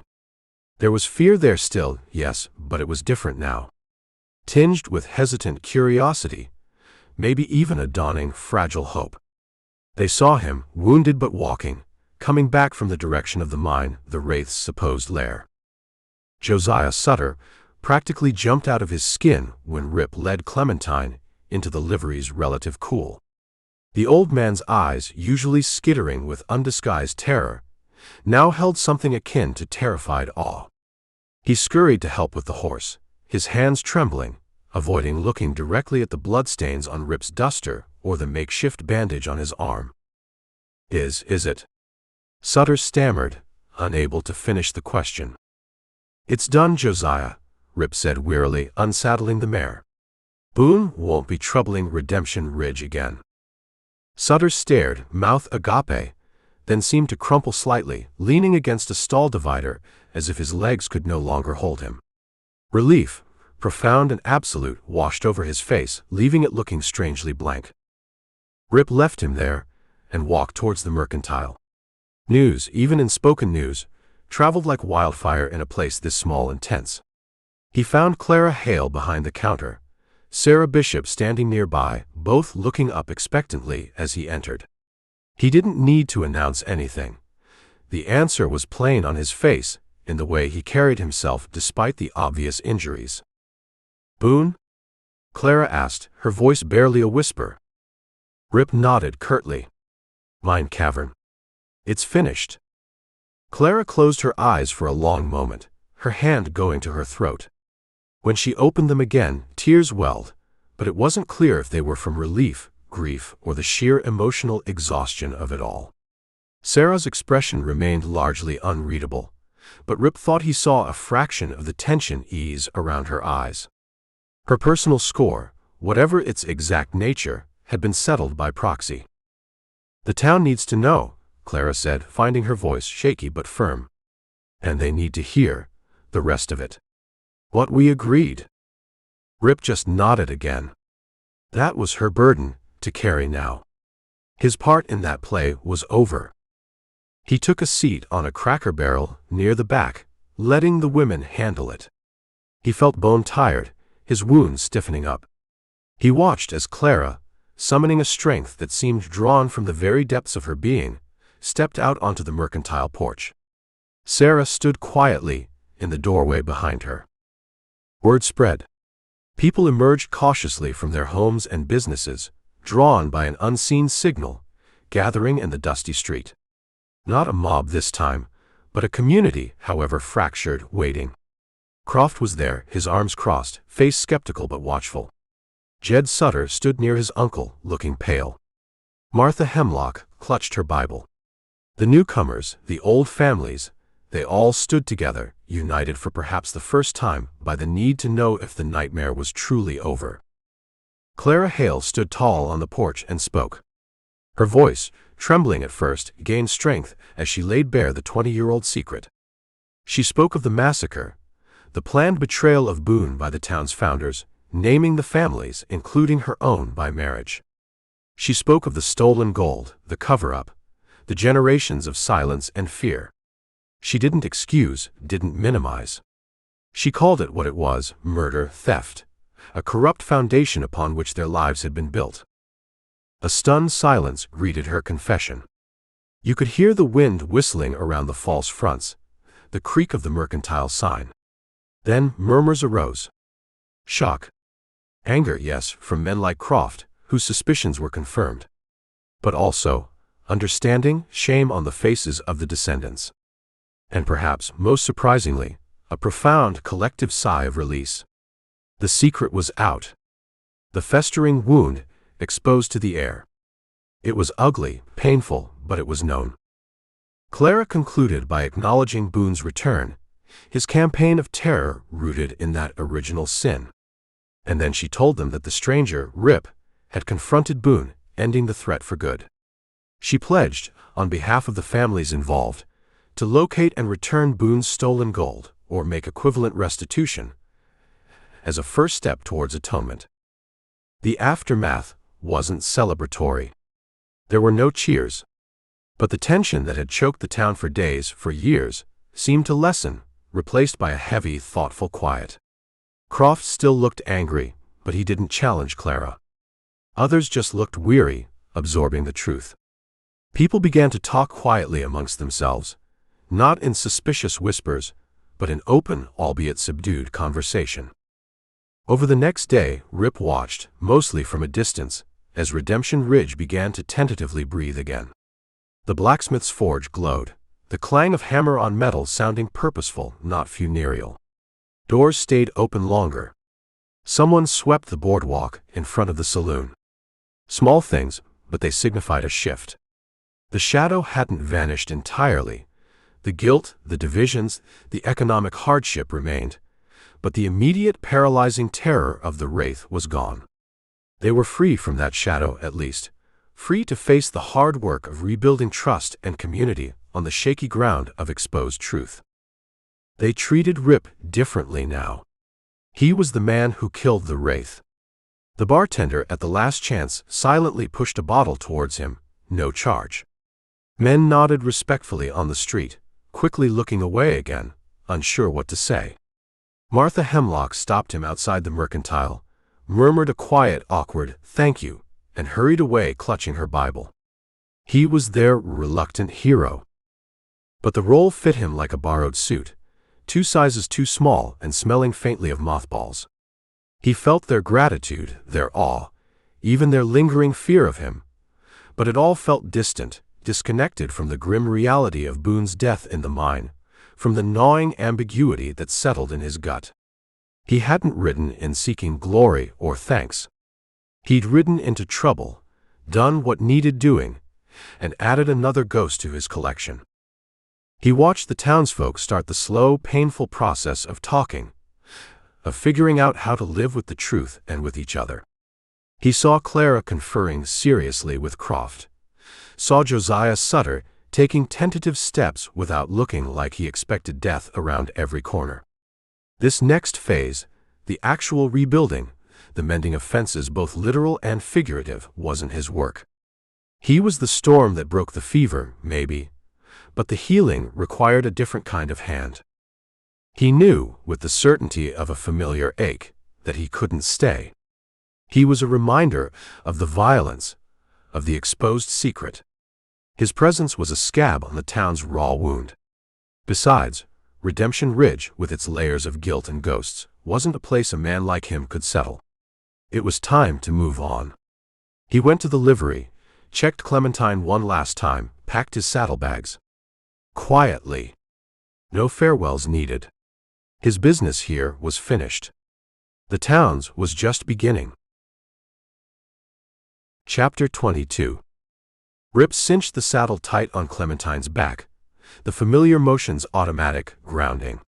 The mare shifted patiently, used to his rhythms.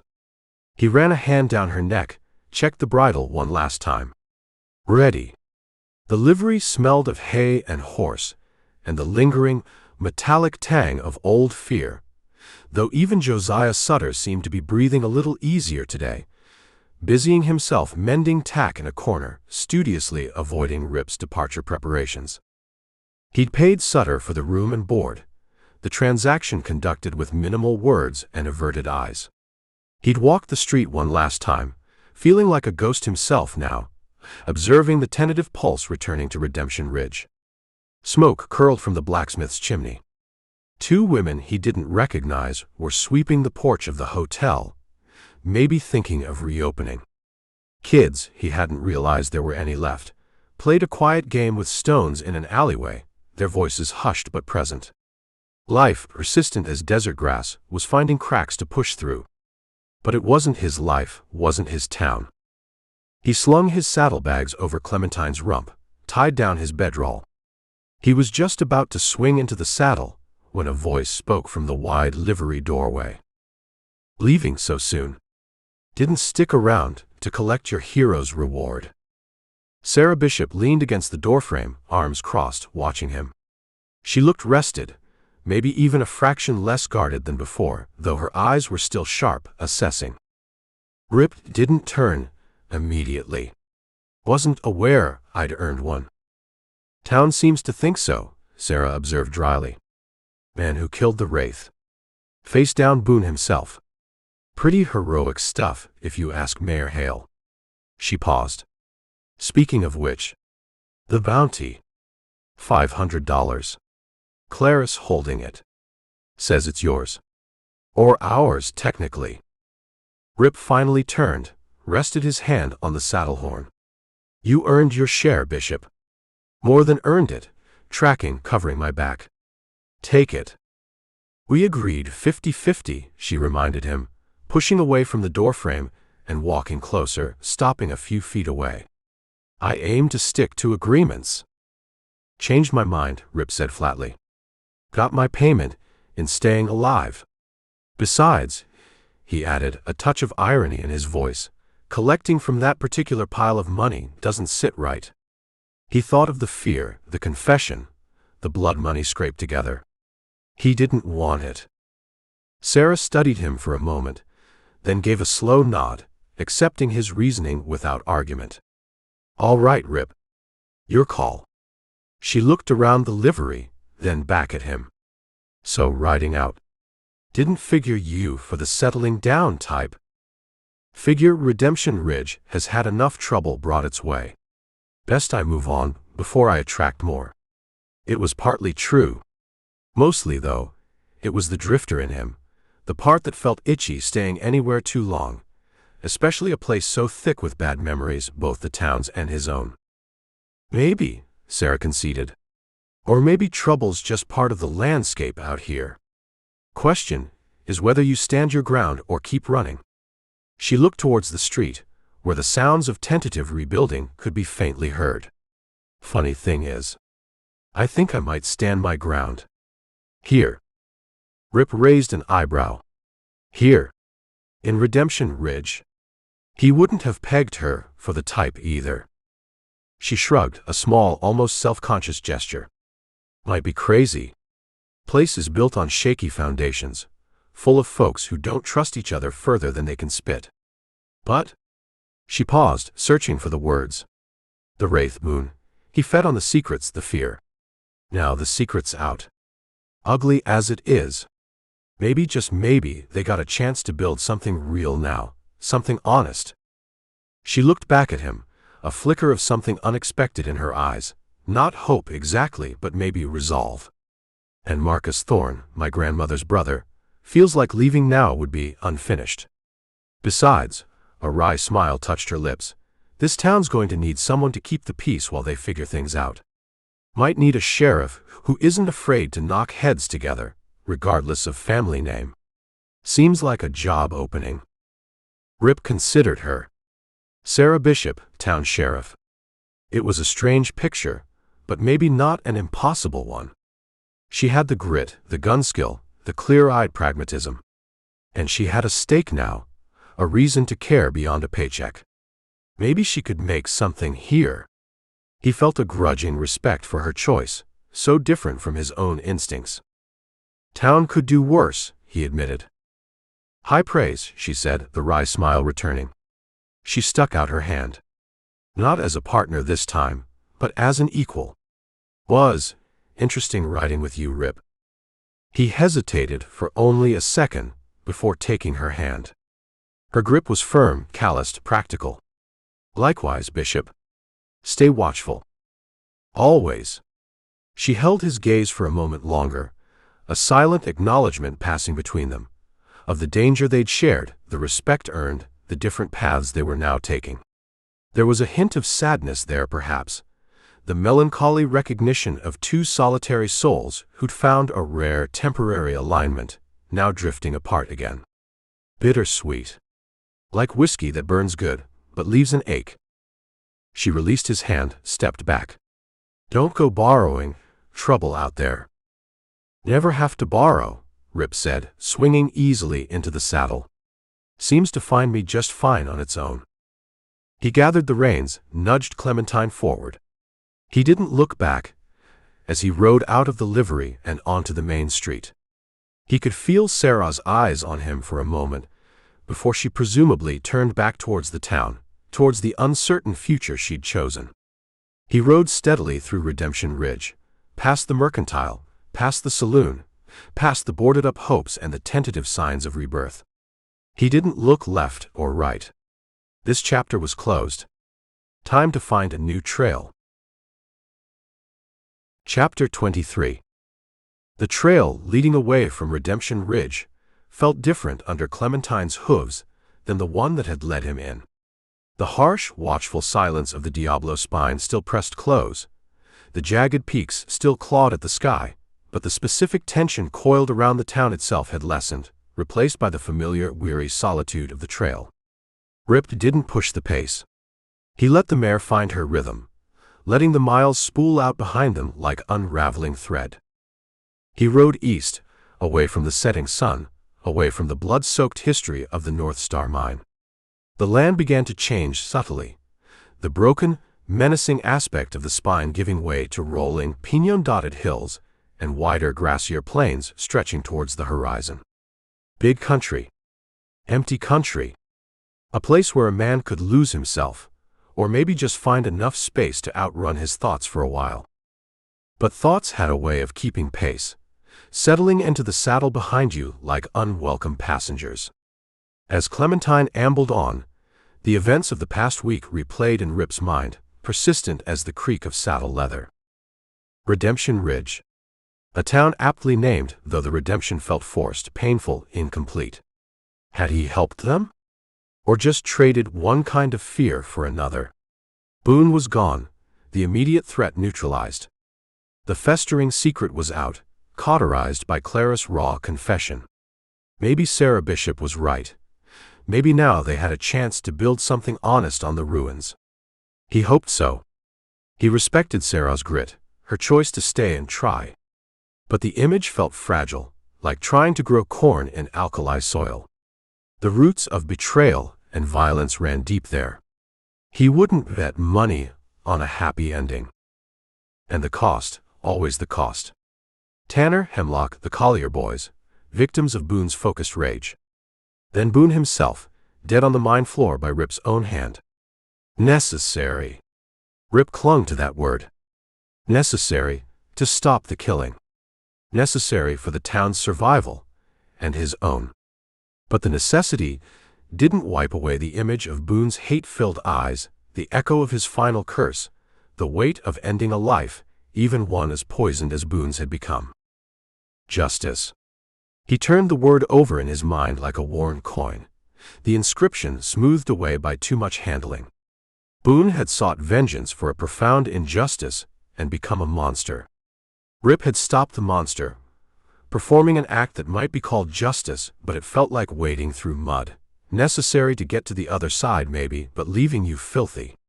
The clean lines he used to see, the simple code of right and wrong that guided his gun hand, seemed hopelessly blurred now. Was Boone's initial betrayal, at the hands of the founders, any less wrong than Boone's later killings? Did stopping Boone absolve the town, or Rip himself? He found himself thinking about Boone's accusation, that Rip had been complicit, riding with Hale and the others 20 years ago. He searched his memory again, the trails, the faces, the long-forgotten jobs of his drifting youth. Nothing clicked. It felt wrong, a mistake on Boone's part, paranoia born of betrayal. Yet, the accusation lingered, unsettling him. It highlighted the thin ice they all walked on out here. Reputation, assumption, being in the wrong place at the wrong time. It could get you killed just as easily as a deliberate crime. Maybe Boone wasn't the only one haunted by mistaken identities and old ghosts. Ghosts. Redemption Ridge had plenty. Boone's manufactured Wraith, yes, but also the real ghosts of the massacre victims. The ghost of Marcus Thorne whispering injustice to his kin. The ghosts of the founding fathers, their sins casting long shadows. And Rip. He carried his own spectral companions. The man in Sonora he'd thought was Boone. Boone himself, now confirmed dead twice over. Others from nameless towns and forgotten skirmishes along the dusty trail of his life. They rode with him, silent passengers stirred up by the events in that haunted town. He shifted in the saddle, the movement pulling at his bruised ribs. Why keep riding? Why not find a place like Sarah, try to stand his ground against the loneliness, the memories? The thought surfaced occasionally, like a smooth stone glimpsed at the bottom of a muddy creek, but it never felt real. Settling meant fences, neighbors, expectations. It meant looking people in the eye day after day, maybe people who didn't know the weight you carried, or people who knew too much. It meant facing the ghosts, in the quiet hours without the solace of the open trail ahead. No, settling wasn't for him. He was a drifter. Maybe running from the ghosts. Maybe just running towards the horizon because movement felt more natural than stillness. The trail offered a kind of simplicity, even amidst the danger. You dealt with what was in front of you, the weather, the terrain, the occasional trouble, and then you moved on. You didn't have to reconcile the past or build a future. You just had to survive the present. It wasn't much of a life, maybe, but it was the only one he knew, the only one that felt true. The sun climbed higher, the landscape stretching out vast and empty under the pale sky. He was leaving Redemption Ridge and its complicated sorrows far behind. But the reflections lingered. The cost of justice, the blur between right and wrong, the weight of necessary violence. Killing Boone hadn't brought peace, not inside himself. It had just closed one bloody chapter, leaving him to ride on into the next, carrying the knowledge that some ghosts don't need a graveyard. They ride with you. Always. Chapter 24. 2 days riding east put some distance between Rip and the shadow of Redemption Ridge, but distance didn't equate to peace. The high plains opened up around him, vast and rolling under a sky that seemed too big, too empty. Wind sighed through sparse buffalo grass, carrying the scent of dust and distance. Clementine moved with her steady, ground-eating gait, seeming content to be away from the bad air of the town. But Rip felt the familiar restlessness settling back in, overlaid now with the lingering taste of Boone's end and the town's fragile truce. He was doing what he always did, moving on. But the ghosts felt closer this time, their whispers carried on the wind. He was following a shallow, winding creek bed, hoping it might lead towards better grazing or maybe signs of a settlement further east, when he saw the smoke. Not campfire smoke, lazy and thin, but the greasy black plume of something burning that shouldn't be. Too much smoke, rising too quickly against the pale afternoon sky. Trouble. He urged Clementine into a cautious trot, staying low along the creek bank, using the sparse cottonwoods for cover. As he rounded a bend, the source came into view, maybe half a mile off. A small homestead, or what was left of it. The cabin was engulfed in flames, roof already collapsing inwards, sending sparks and black smoke billowing upwards. A small barn nearby stood untouched, but looked deserted. No cattle in the rough pole corral, no horses. No sign of life. Just the roar and crackle of the fire, eating the dry timber. Rip slowed, scanning the surrounding area, his hand dropping instinctively to the Colt. Raiders. Indians. Hard to say. Whatever happened, it was recent and likely violent. He circled wide, eyes peeled, approaching the scene indirectly from downwind. He dismounted behind a rise, leaving Clementine ground-tethered, and crept closer on foot, Winchester in hand. The heat from the burning cabin washed over him even from 50 yards away. The silence, apart from the fire's hungry consumption, was unnerving. He checked the barn first, empty save for some scattered hay and the smell of old manure. Outside, near the corral, he found tracks. Shod horses, several of them, milling around recently. And drag marks leading away from the cabin door towards the creek. He followed them cautiously. That's where he found the bodies. 2 men, likely the homesteaders, sprawled near the water's edge. Shot. Left where they fell. Flies were already gathering. Further on, partially hidden in the tall grass, a woman, likely the wife. Same story. Robbery seemed the likely motive. The cabin was being torched to cover tracks or just out of spite. Ugly, common work out here on the fringes. Rip felt the familiar, weary sickness rise in his throat. He scanned the area again. The raiders were long gone, judging by the tracks heading south. Nothing left here but death and ashes. Time to move on. He turned back towards the rise where he'd left Clementine, but stopped. A flicker of movement near the burned-out cabin, in a shallow dugout cellar, whose door had maybe been hidden or ignored by the attackers. He raised the Winchester, squinting against the heat haze.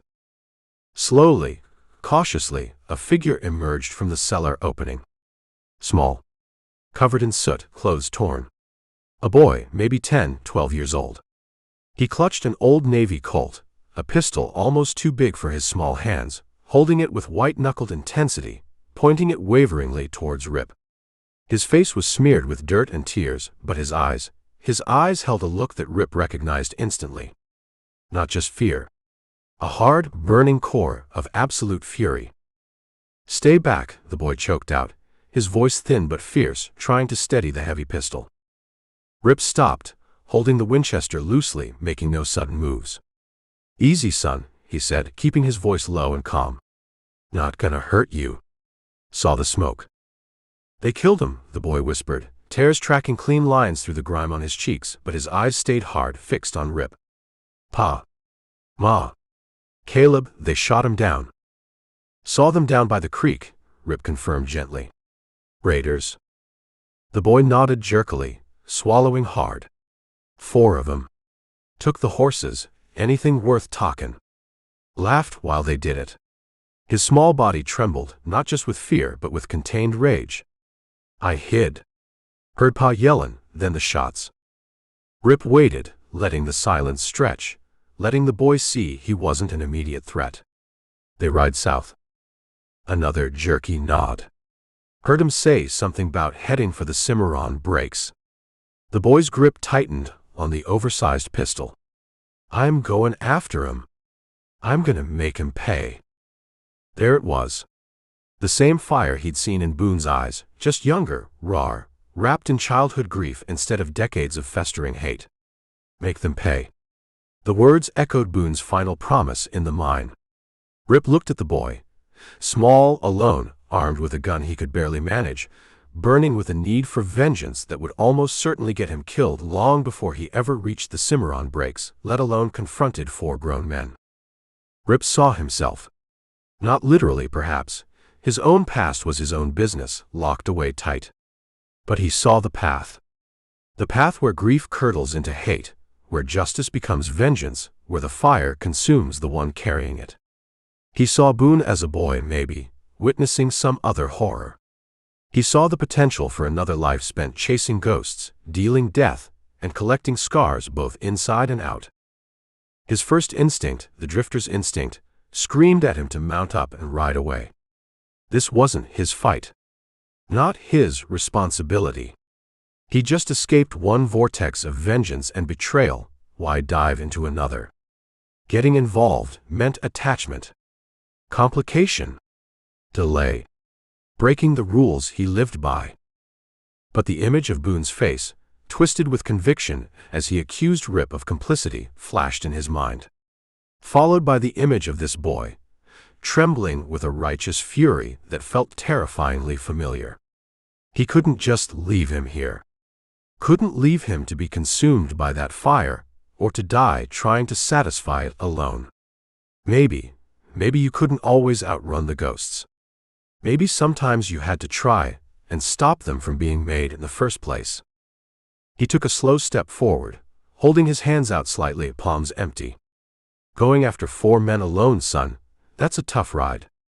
Especially when you're hurting. The boy's eyes narrowed suspiciously. Don't need your help. Maybe not, Rip conceded. But the trail's long. And tracking 4 men takes know-how. That Navy Colt's heavy. Might be easier if someone carried it for a spell. He stopped a few yards away. Look, those men, they deserve what's coming to them. But riding into it blind and angry, that ain't the way. Gets you killed before you get justice. He used the word deliberately. The boy hesitated, his fierce resolve faltering slightly in the face of Rip's calm practicality. He was just a kid, after all, beneath the rage and the oversized gun. Alone and scared. Riding alone is tough, Rip repeated softly. Riding angry is worse. He made the decision then, felt something shift inside him, a lock clicking open that he usually kept bolted tight. Tell you what. You lower that pistol. I'll help you bury your folks proper. Then, maybe we travel together for a bit. Head south. See what the trail brings. He wasn't promising vengeance. He wasn't promising success. Just companionship. Guidance. Maybe a chance for the boy to find something other than hate before it swallowed him whole. It was a fool's errand, maybe. Getting involved. Breaking his own rules. But looking into those burning eyes, He couldn't bring himself to ride away and leave another ghost in the making behind him. The boy stared at him for a long moment, chewing on his lip, the big pistol wavering in his grip. Then, slowly, hesitantly, he lowered the gun. The fight hadn't gone out of his eyes, not by a long shot. But maybe, just maybe, a flicker of something else, desperate hope, reluctant trust, had dawned there too. Chapter 25. The burying took the better part of what was left of the afternoon. The prairie ground was hard-packed, resistant. Rip worked steadily with a dented shovel he found leaning against the barn wall, the only tool the raiders hadn't deemed worth taking. The boy, who finally offered his name as Billy, worked beside him, using a smaller spade from the cellar, his small face set in grim, tearless concentration. They didn't talk much. There wasn't anything to say that the raw graves and the smoldering ruin of the cabin didn't already scream to the empty sky. They laid Ma, Pa, and Caleb to rest in shallow graves marked with rough crosses fashioned from salvaged planks. Billy stood dry-eyed before them for a long moment, his small shoulders squared, clutching the oversized Navy Colt like a holy relic. The hate still burned in his eyes, banked low now but fierce as ever. Rip didn't rush him. Grief took its own time, found its own paths. Sometimes the path was paved with rage. When it was done, they salvaged what little they could. A sack of beans, some coffee, a nearly full canteen Rip topped off at the creek, a worn blanket from the cellar that smelled of damp earth and smoke. Billy retrieved a small, carved wooden horse from the ashes near where his bed might have been, tucking it carefully inside his torn shirt. Tangible pieces of a life, turned to smoke and memory. Rip looked at the Navy Colt, still clutched in Billy's hand. "Know how to use that thing?" Billy nodded mutely, though the weapon looked heavy enough to pull his arm off. "Best let me carry it for a while," Rip said quietly, holding out his hand. "Safer that way. Can't have you shooting yourself or me by accident before we even find those tracks." Billy hesitated, suspicion flaring in his eyes again. That gun was his last connection, his tool for the vengeance he craved. But he looked at Rip's steady gaze, maybe saw the logic, maybe just felt too exhausted to argue. He relinquished the pistol, reluctantly. Rip checked the load, 3 chambers full, and tucked it securely into his own belt. There was no second horse. The raiders had taken them all.